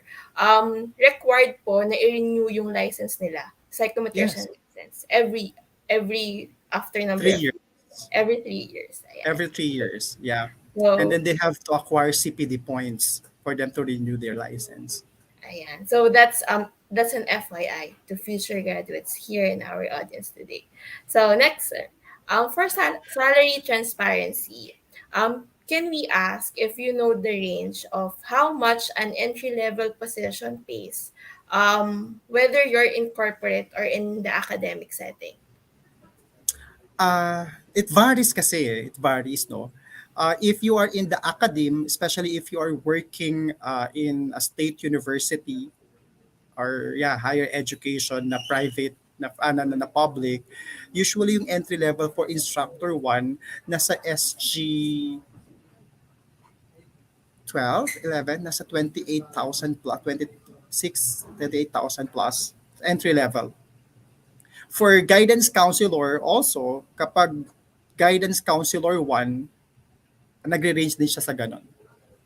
Ayan. But of So, course, the guidance counselors in Manila, particularly the Big Four, they usually offer, for a registered guidance counselor, they usually offer 38,000 plus kasi medyo kokonte yung mga registered guidance counselor in the Philippines. Ayun. Tapos for clinical practice, later they can ask Ma'am NIña, no, about the rate, no, kasi medyo okay din yan kapag sa clinical practice. ayan. Thank you for that, sir. Para lang ano po, may idea lang po yung audience natin. Ito, sir, final question. Why is your first job important? Whether you choose clinical, whether you choose the corporate setting, whether you choose the school setting, why is this job important? And why does this decision have so much impact in your future career? Yeah. Yeah. The first job is very important, of course, no. Uh, of course, it's like for example in my case, just to share you though, my job, this is my first, it's like first and last job. Yeah, I find it very important kasi that's why you really have to think about it though when you pursue a career in psychology, kasi parang siya yung ano parang this job will really mold you, will mold you, your whole personality, no, not only you as professional in the field of psychology, but the holistic development of the person. That's why when you decide, no, for your first job, you have to consider a lot of things talaga. Okay. So thank you for that, sir. Ayan. So to Dr. Soliman, we prepared a certificate here. So this is from the TSU Career and Placement Job Office po. No? So this certificate of appreciation is presented to Dr. Benny S. Soliman for his invaluable contribution and services extended, being one of the resource speakers during the fourth leg of career webinar series Pursuing Careers in Psychology, held January 21, 2023 online. Given this 31st of January 2023 at Tarlac State University, signed by Dr. Arnaldo E. Velasco, University President. Sir, we'll send you a copy of this via email na lang po. Ayan. Yeah, thank you, So, thank you. to Dr. Soliman, on behalf of TSU and my team over at jobs180.com, we thank you for gracing this event and for accepting our invitation. Thank you so much, sir. And sana po, sir, ma-invite pa po namin kayo sa ibang universities naman for topics na ganito din, sir. Ayan. So, thank you for that, Dr. Soliman, and have a great afternoon po. Ayan. So to our audience, may I repeat again, we will be doing a raffle. We will be giving away one pocket Wi-Fi and one book, Future Proof Your Career and Company, authored by Molik Parek. So we will be choosing via the comments in the comment section. So please just put in your name and year level, and then we'll do a raffle and we'll release the winners at the end of this event. Ayan. So the winners will be chosen by the TSU Career and Job Placement Services Office. Ayan. So next, we'll have another topic. So our next topic for this afternoon is getting into clinical practice. This will be presented by President NIña Marie Y. Magcalas, President for the Psyzygy Psychological Center in Tarlac. Okay, so let's read the intro. So Ms. NIña Marie Isais Magcalas is a registered psychologist, registered psychometrician, certified specialist in clinical psychology, and certified specialist in assessment psychology. She is the president and chief psychologist of Psyzygy Psychological Center Incorporated, a duly registered psychological consultancy with offices located at San Rafael, Tarlac, and Mabalacat, Pampanga, that provides various mental health services which are accessible, affordable, and with the highest quality. She is also the director of the Tarlac Clinic, which is now the largest psychological center in the province of Tarlac and one of the largest centers in central Luzon and nearby regions.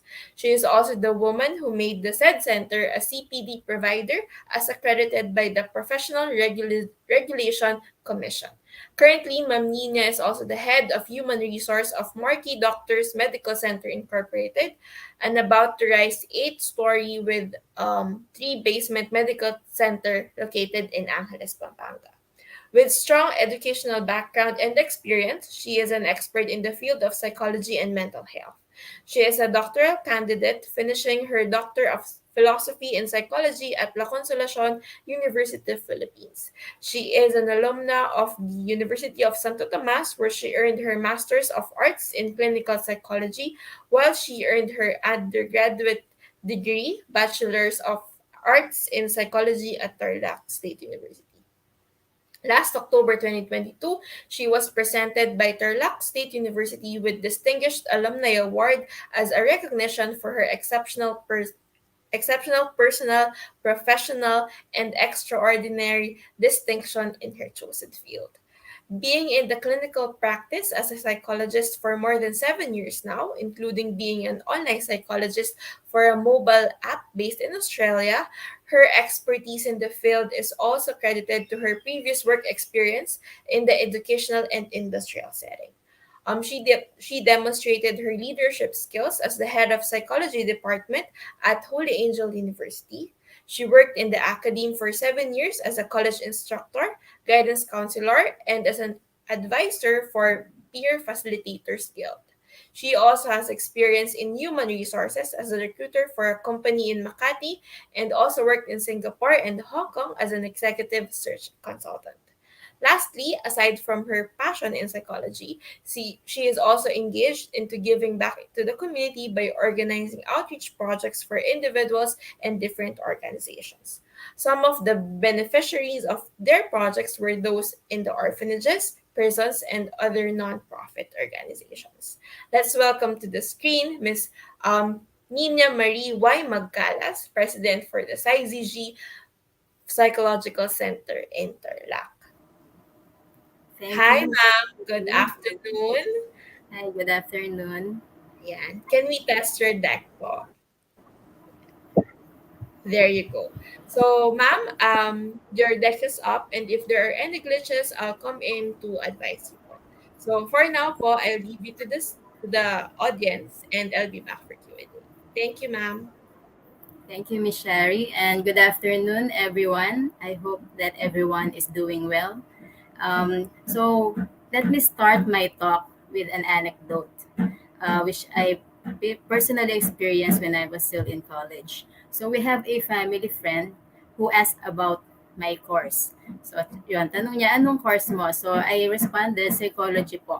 And after my response, so yung sagot niya sa akin, psychology, boring. So, ganun agad, di ba? And of course, personally, I was offended. Sino ba yung gustong matawag na boring yung tinitake mong course, di ba? Pero of course, I kept that to myself and sabi ko sa sarili ko as my response sa kanya. Sa sarili ko lang sa isip ko, kung boring yung psychology, mas boring yung teaching because she was a teacher.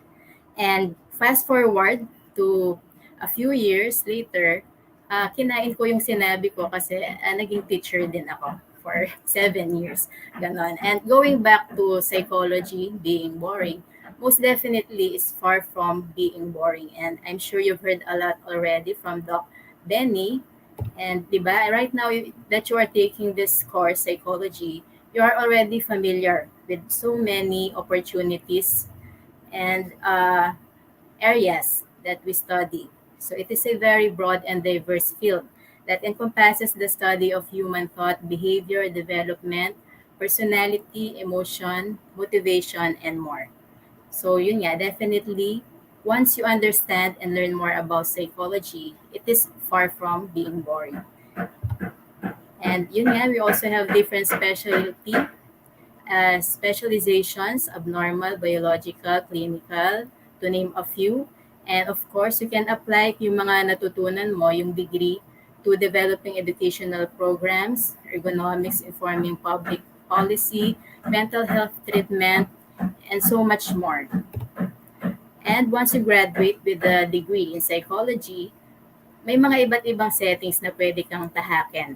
Industrial, educational, and clinical. So for industrial setting, you can work in the human resources, executive coaching, staffing, recruiting.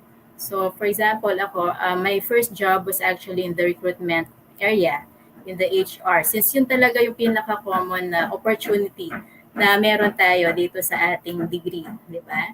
And of course, I must say na na-enjoy ko rin yun. I enjoyed interviewing people, being challenged, ganyan. However, my path after that first job led me to the educational field.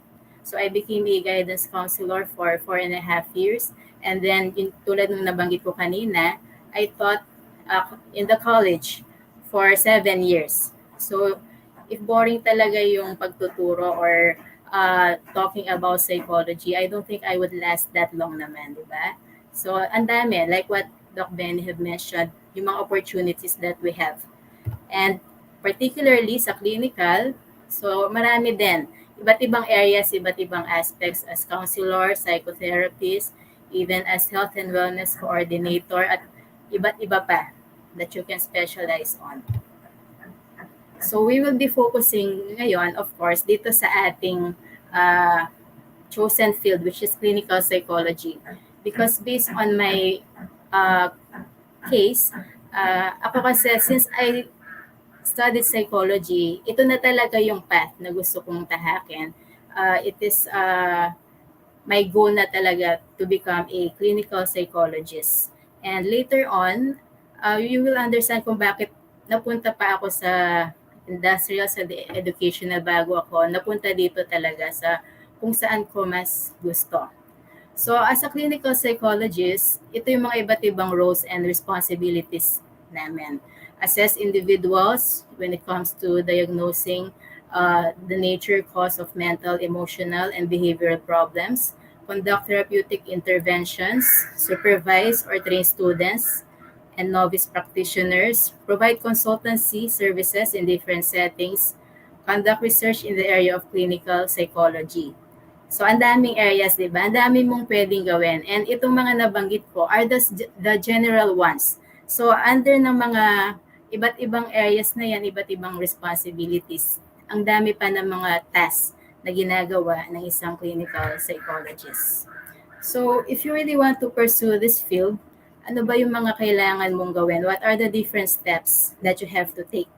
So, right now, you're studying psychology. So that is the first step. You have to earn an undergraduate degree. And of course, after that, you can take the board exam for psychometricians. And of course, we do advise, it is strongly advised na kahit iba pa yung tahakin mong course, maganda talaga yung may advantage.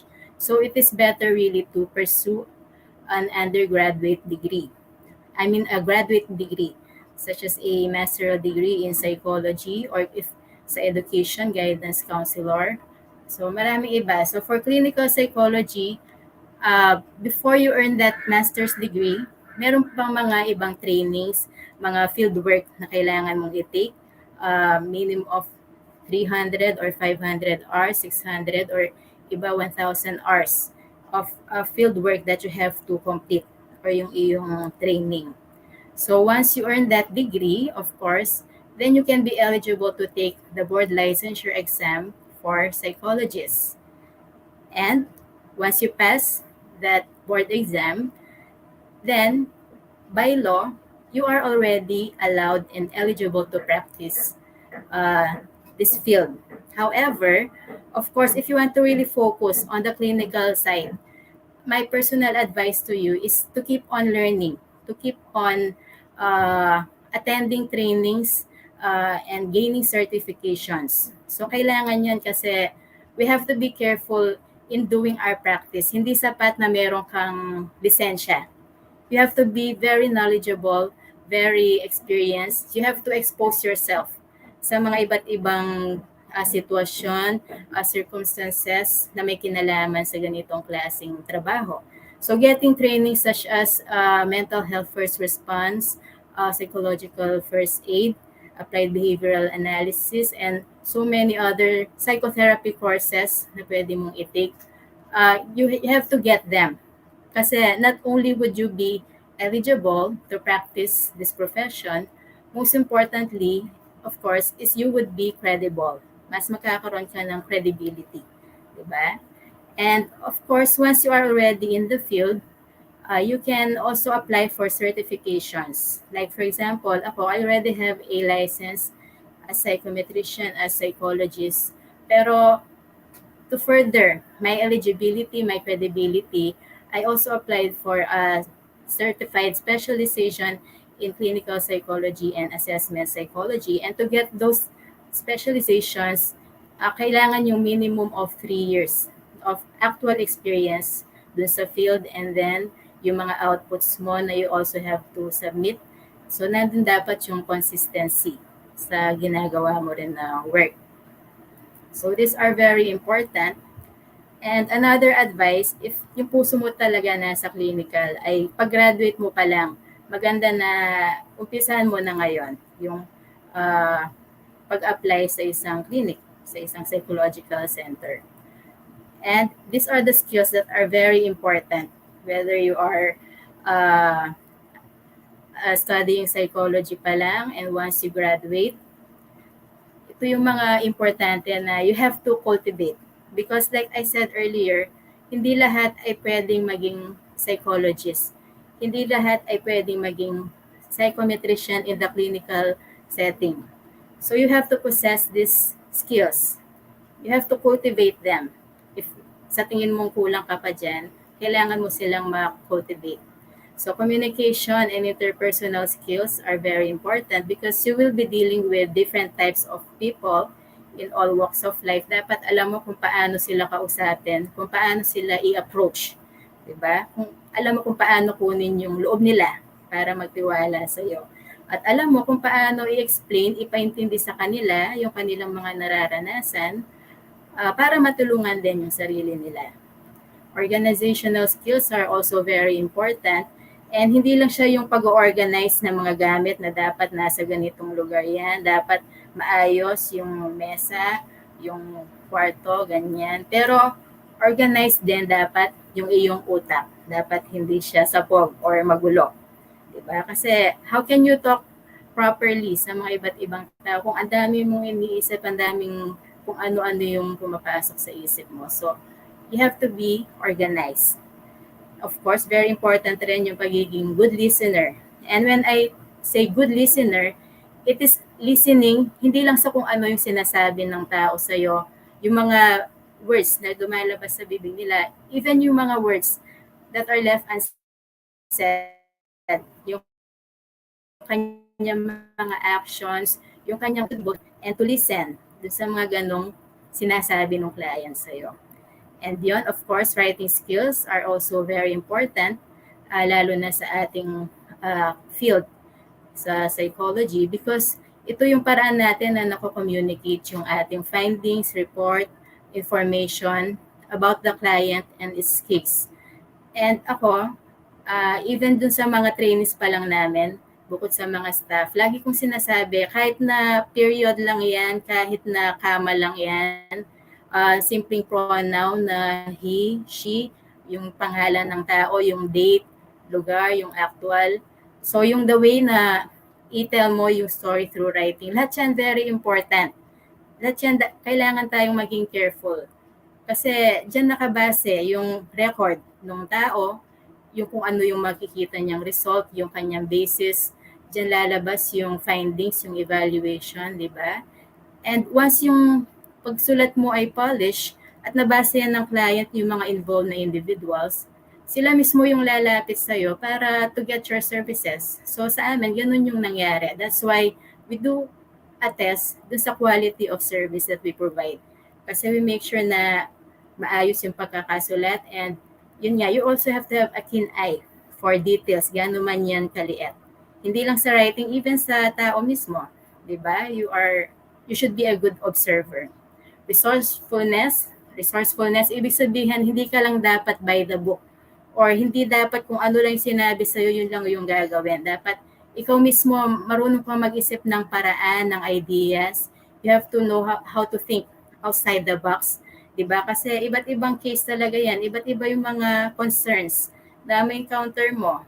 So, hindi lang isa yung sagot sa ganitong klaseng problema. Maraming possibilities at dapat matuto ka na makita yon, ma-explore yon. The same thing with being flexible. Hindi pwede na yung client, yung mga kasama mo sa trabaho, sila yung mag-a-adjust para sa iyo. You cannot be rigid and to stick sa ganito lang. Ikaw mismo dapat marunong kang mag-adjust, di ba? Syempre, nandyan na yung pagiging compassionate, yung pagkakaroon ng positive regard sa tao na intindihin din sila more than yourself sa mga ganong klaseng case or circumstances.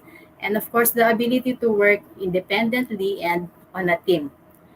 So if you are an introvert, actually, karamihan sa mga kilala ko rin or ako mismo introvert, bagay na bagay sa'yo itong clinical setting.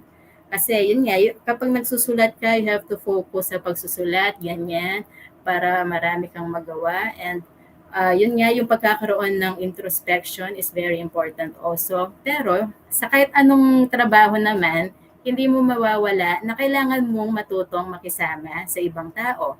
Kailangan mong ma-accept na kailangan mo rin yung tulong nila. Hindi lahat kaya mo. Diba? So kailangan ay nandun rin yung teamwork. And lastly, mastery of DSM-5.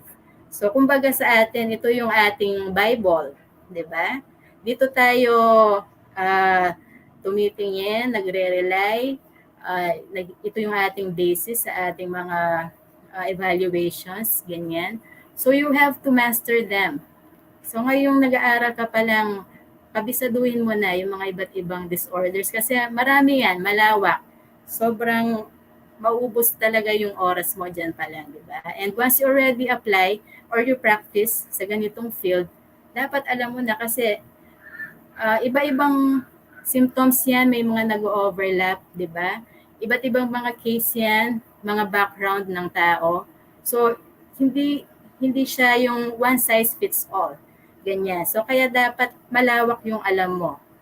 At you are very familiar doon sa mga ganong disorders kasi once you become a clinical psychologist at nag-diagnose ka na may ganitong disorder yung tao, dapat talagang sure ka sa ganong klaseng evaluation mo sa kanya.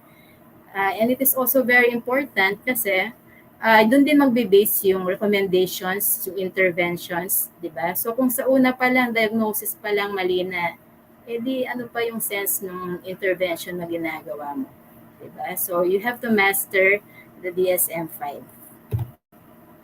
So what does it take to become successful in the field? So yung mga ilan dito, nabanggit na kanina ni Doc Benny. And particularly in this field of psychology, as a clinical psychologist, yun nga, we are in the helping profession. Diba? So, kailangan ay laging handang tumulong, laging handang makinig. Pero, dapat wag mo rin kalimutan yung sarili mo. So, before ka talaga na mag-work sa ganitong field, before mo isabak yung sarili mo sa ganitong klaseng trabaho, kailangan ay meron kang self-awareness. Alam mo yung sarili mo, alam mo kung kailan ka na napapagod, alam mo kung kailan ka na magagalit, ganyan. Alam mo yung mga weaknesses, strengths, insecurities, so that you would know how to deal with them, how to handle them. So you should be able to develop strong coping skills and be resilient. Na ano man, kasi tao lang tayo, di ba? So, ibig sabihin, we all experience sadness, nalulungkot, nagagalit, na-frustrate, naiiyak. Hindi tayo immune doon. So ako personally, may mga pinagdadaanan, pero hindi alam ng tao na pinagdadaanan ko yon because I've been resilient.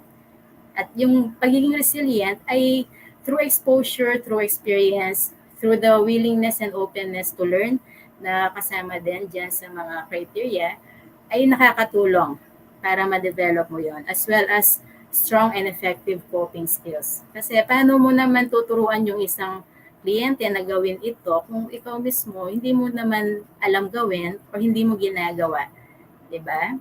So very important yon. As I mentioned, openness, kasama na dyan yung willingness to learn at yung sinabi ko kanina na pagiging flexible and also patient. Kasi may mga times talaga na kailangan mong umupo ng maghapon, pakikinggan mo yung mga iba't ibang klase ng tao sa buong oras, ibang case, another time, iba na naman, di ba? So, you have to be patient din sa kanila na makinig talaga, na ibigay yung sarili mo para matulungan sila. The same thing with conducting assessments. May mga bata talaga na sobrang liko, sobrang tigas ng ulo, di ba? So, kung maikli yung pasensya mo, walang mangyayari. So, ikaw yung kailangan na nag-a-adjust, nagiging flexible, nagiging resourceful, tulad ng nabanggit ko kanina. And of course, having a deep level of empathy. Oo, syempre, kailangan talaga na nandun yung pagiging empathic natin or empathetic. Pero dapat ay mas malalim pa. That way, you'd be able to understand kung saan nanggagaling yung taong yon, to see yung kanyang sitwasyon on his or her perspective, di ba? And that way, mas talagang matutulungan mo siya. And of course, hindi dapat mawawala yung desire and willingness to help. So ako, the reason why ito talaga yung pinursu ko, like what I said, this is a helping profession. And yun talaga yung gusto ko.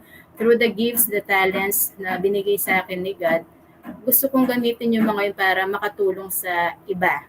And for me, ito yung suitable na place para magawa ko yon.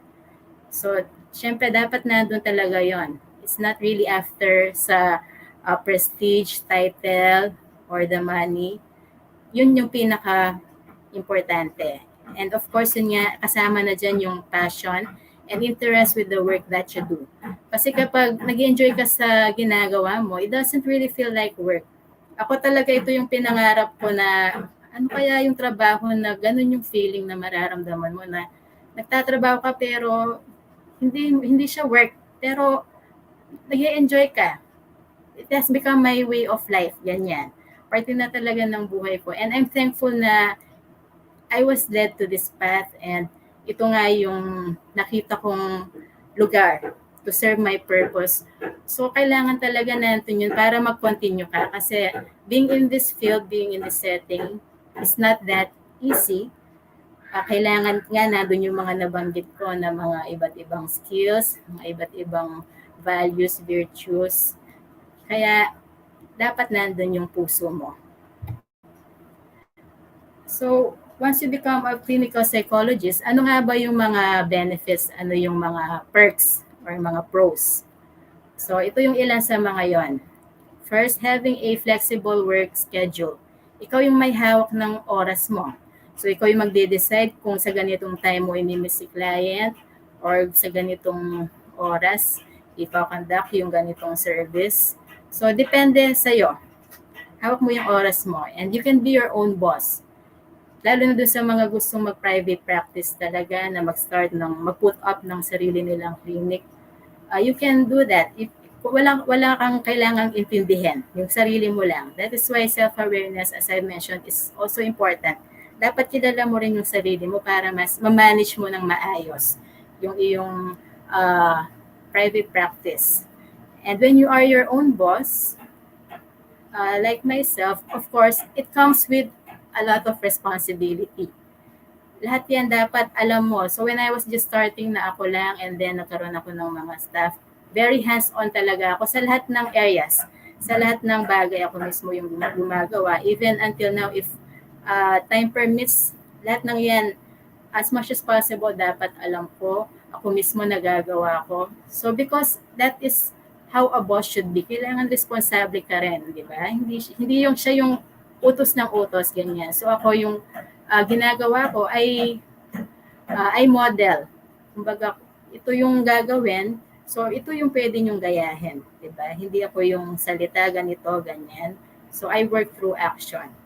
And then, find plenty of new challenges. So hindi mawawala din yan, lalo na sa clinical setting. And meeting wide variety of people from all walks of life, bata, matanda. We have catered to children as young as 2 years old, mga matatanda as old as 70 something, mga nagtatrabaho, so lahat-lahat.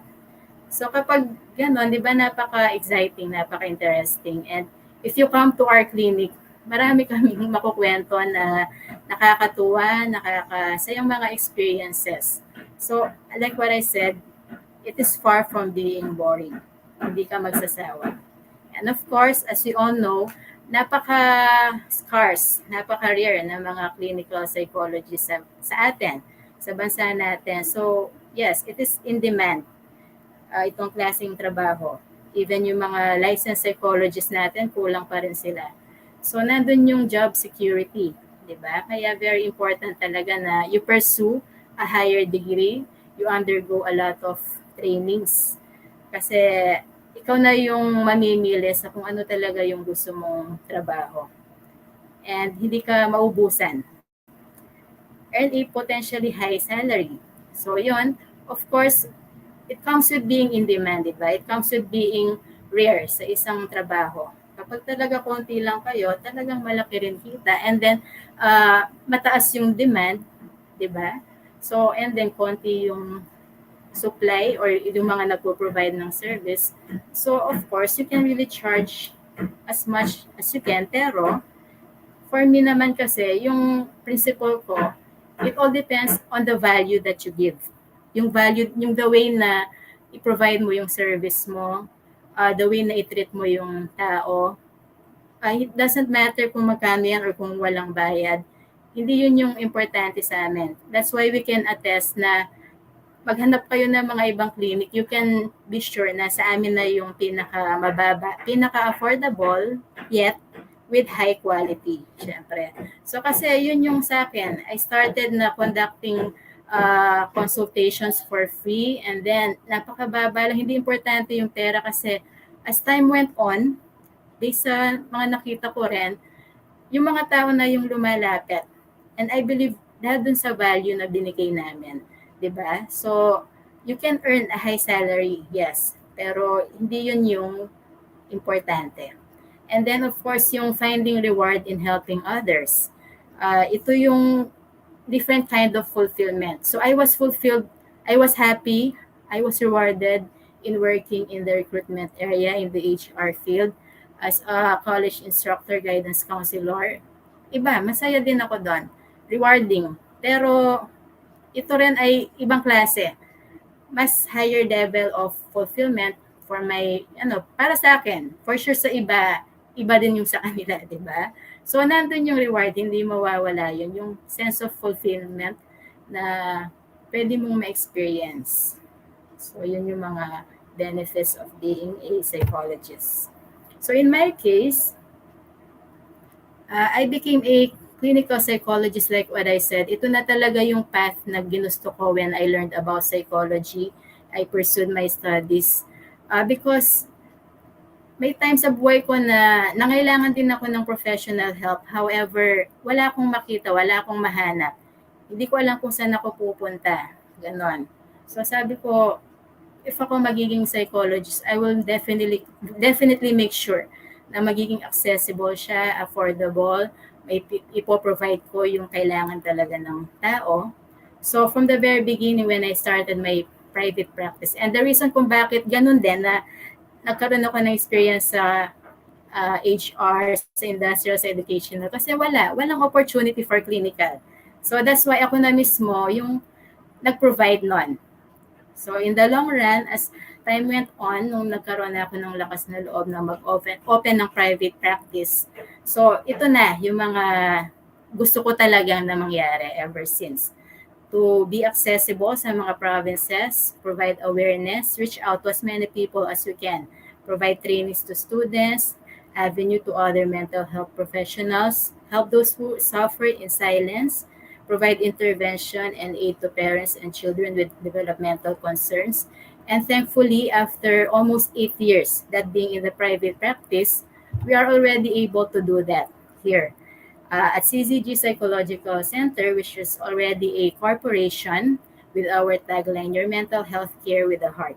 Diba? So recently, we just opened our new clinic, which is 5 times bigger than the previous one at the same location. And we also have almost 30 mental health associates with us. And then we have employees. Most of them already are licensed psychologists. Licensed psychometrician. Medyo advanced ako mag-isip. So, licensed psychometrician, and then they are also already pursuing their master's degree. So, yeah. So, lumalawak tayo, and kumbaga, through this, we are able to reach more people, di ba? Lalo na mas marami yung nangangailangan.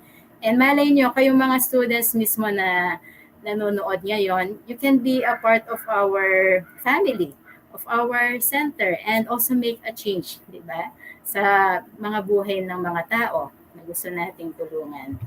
So just a brief preview lang ng mga kinoconduct namin, aside from psychological services, yung mga iba't ibang forensic cases, telepsychology, we already offer a lot of we have catered to a lot of clients from different parts of the Philippines and even some overseas. At meron din kami mga associates from North Luzon, bukod dito sa Central Luzon, sa South Luzon, Visayas, Mindanao, mga Cebuano, ganyan. So malawak na rin yung sakop namin. Kahit dito tayo naka-station sa Tarlac, di ba?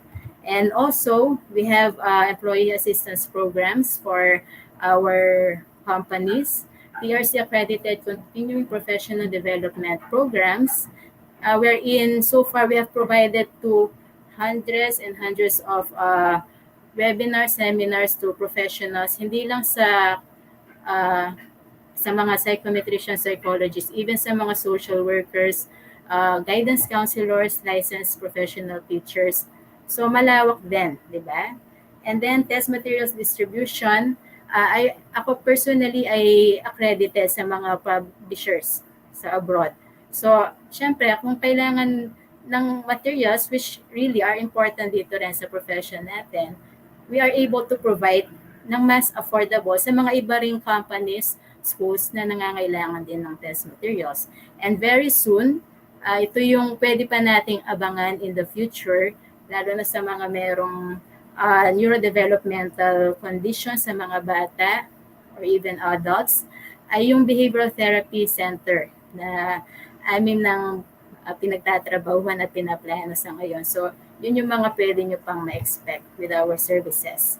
And as a final word, so kung ano man yung mapili mong path or kung ano man yung dahilan mo kung bakit ito yung pinili mong course, I'm sure we have that one goal, di ba, of fighting against the stigma on mental health, to be mental health advocates, and ultimately, to help make a difference in another person's life by giving them hope. So, puntahan mo na. And all the best.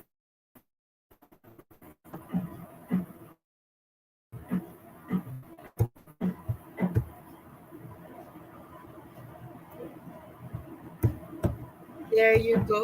Ayan.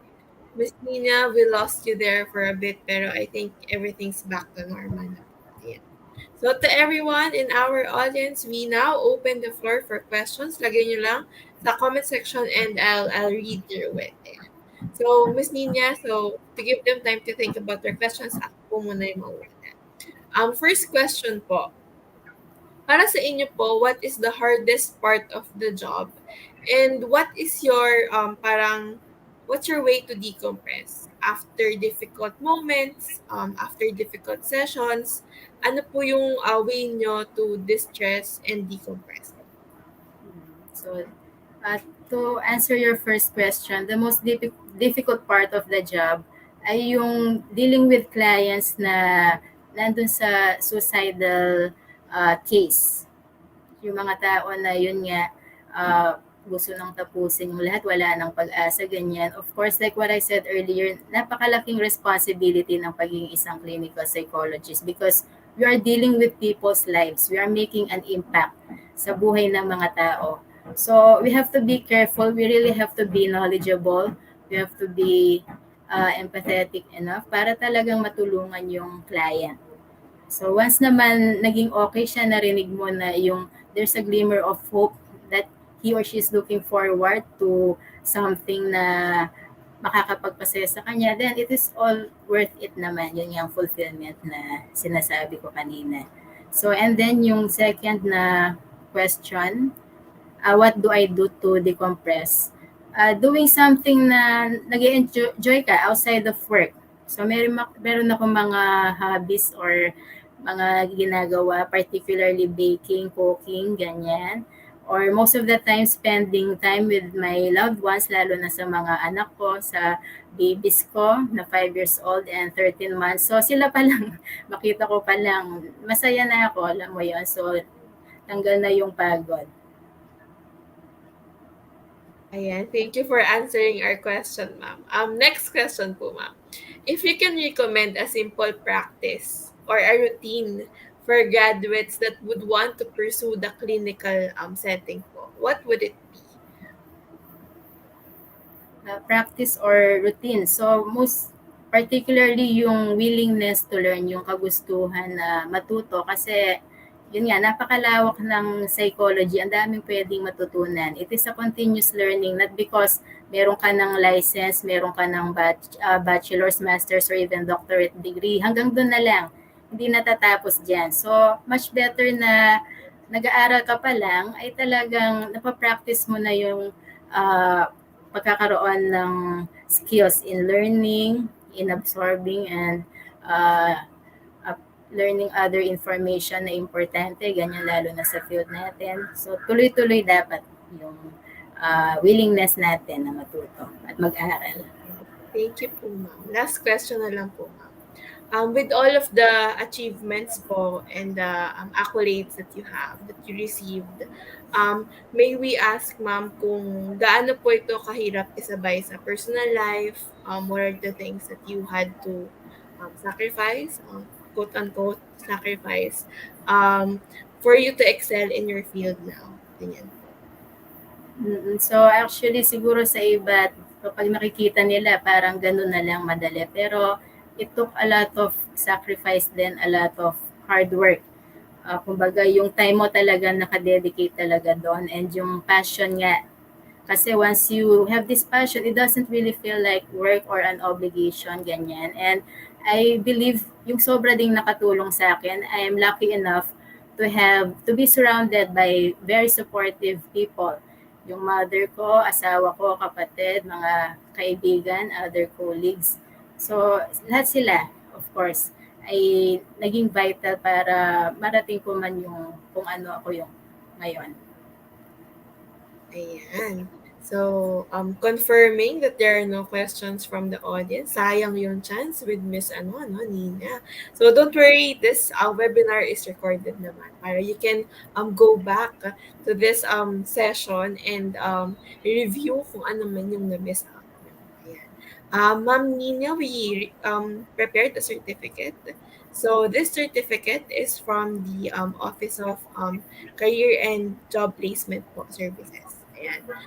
This certificate of appreciation is presented to President NIña Marie Isayas Magcalas for her invaluable contribution and services extended, being one of the resource speakers during the fourth leg of career webinar series Pursuing Careers in Psychology, held January 31 online. Given this 31st day of January 2023 at Tarlac State University, signed by Dr. Arnold E. Velasco, University President. Ayan. Ma'am Nina will be sending this certificate via email po. Ayun po. So, ma'am, on behalf of my team over at Jobs 180 and on behalf po of TSU din po, we thank you for gracing this event po, and we hope that in other universities, ma-invite po namin kayo, especially with the topics that we have presented. Maraming salamat po, ma'am. Thank you also. I will send the certificate via email. Thank you, Ms. Nina. Have a great afternoon. Ayan. So, maraming salamat po sa lahat ng nag-participate for our event today. So, announcements to the winners of the raffle will be released via the Facebook page of the TSU. So, the page again is facebook.com/CEJPS2019. So, to everyone who watched the webinar, please don't forget to evaluate. So we have an evaluation here prepared by the TSU Career and Job Placement Services office po. Ayan. So please don't forget to evaluate. Ayan. And for on our end over at jobs20.com, dahil kami yung nag-host ng webinar, we also would like to put up our link to the digital certificates. So, put lang po kayo ng info dyan para makuha nyo po yung certificate ninyo, PDF copy via email. Ayan. So, please don't forget to evaluate. And number 2, digital certificates are up on your screen. We'll also put the link on the comment section. So, to everyone, you can watch for the next set of webinars that we are hosting for other universities and also for TSU. So please keep on following the page. So that's facebook.com/CEJPS2019. So there's their email address. That's jobplacement@tsu.edu.ph if you have any questions. And for jobs180.com, if you want to watch webinars that we do with other universities, pwede libre po. That's facebook.com/jobs180 or youtube.com/jobs180. So that is it. So thank you everyone. And we hope that we see each other in the workforce soon. Ayan. So thank you so much and happy Tuesday. Have a great afternoon, everyone.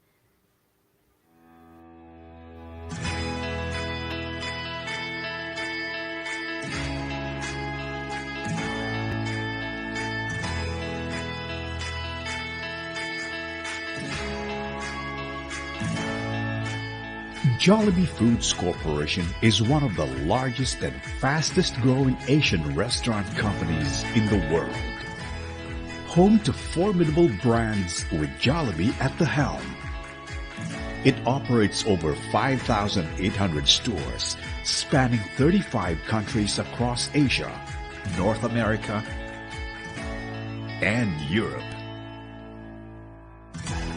From its humble ice cream house beginnings to becoming a dominant industry leader, JFC's business model has sustained profitable growth for 4 decades, evidenced by its steadily increasing net sales, profit, and stock market performance. It is the recipient of numerous international accolades, from Best Employer to Most Outstanding Corporation, to Asia's most admired company.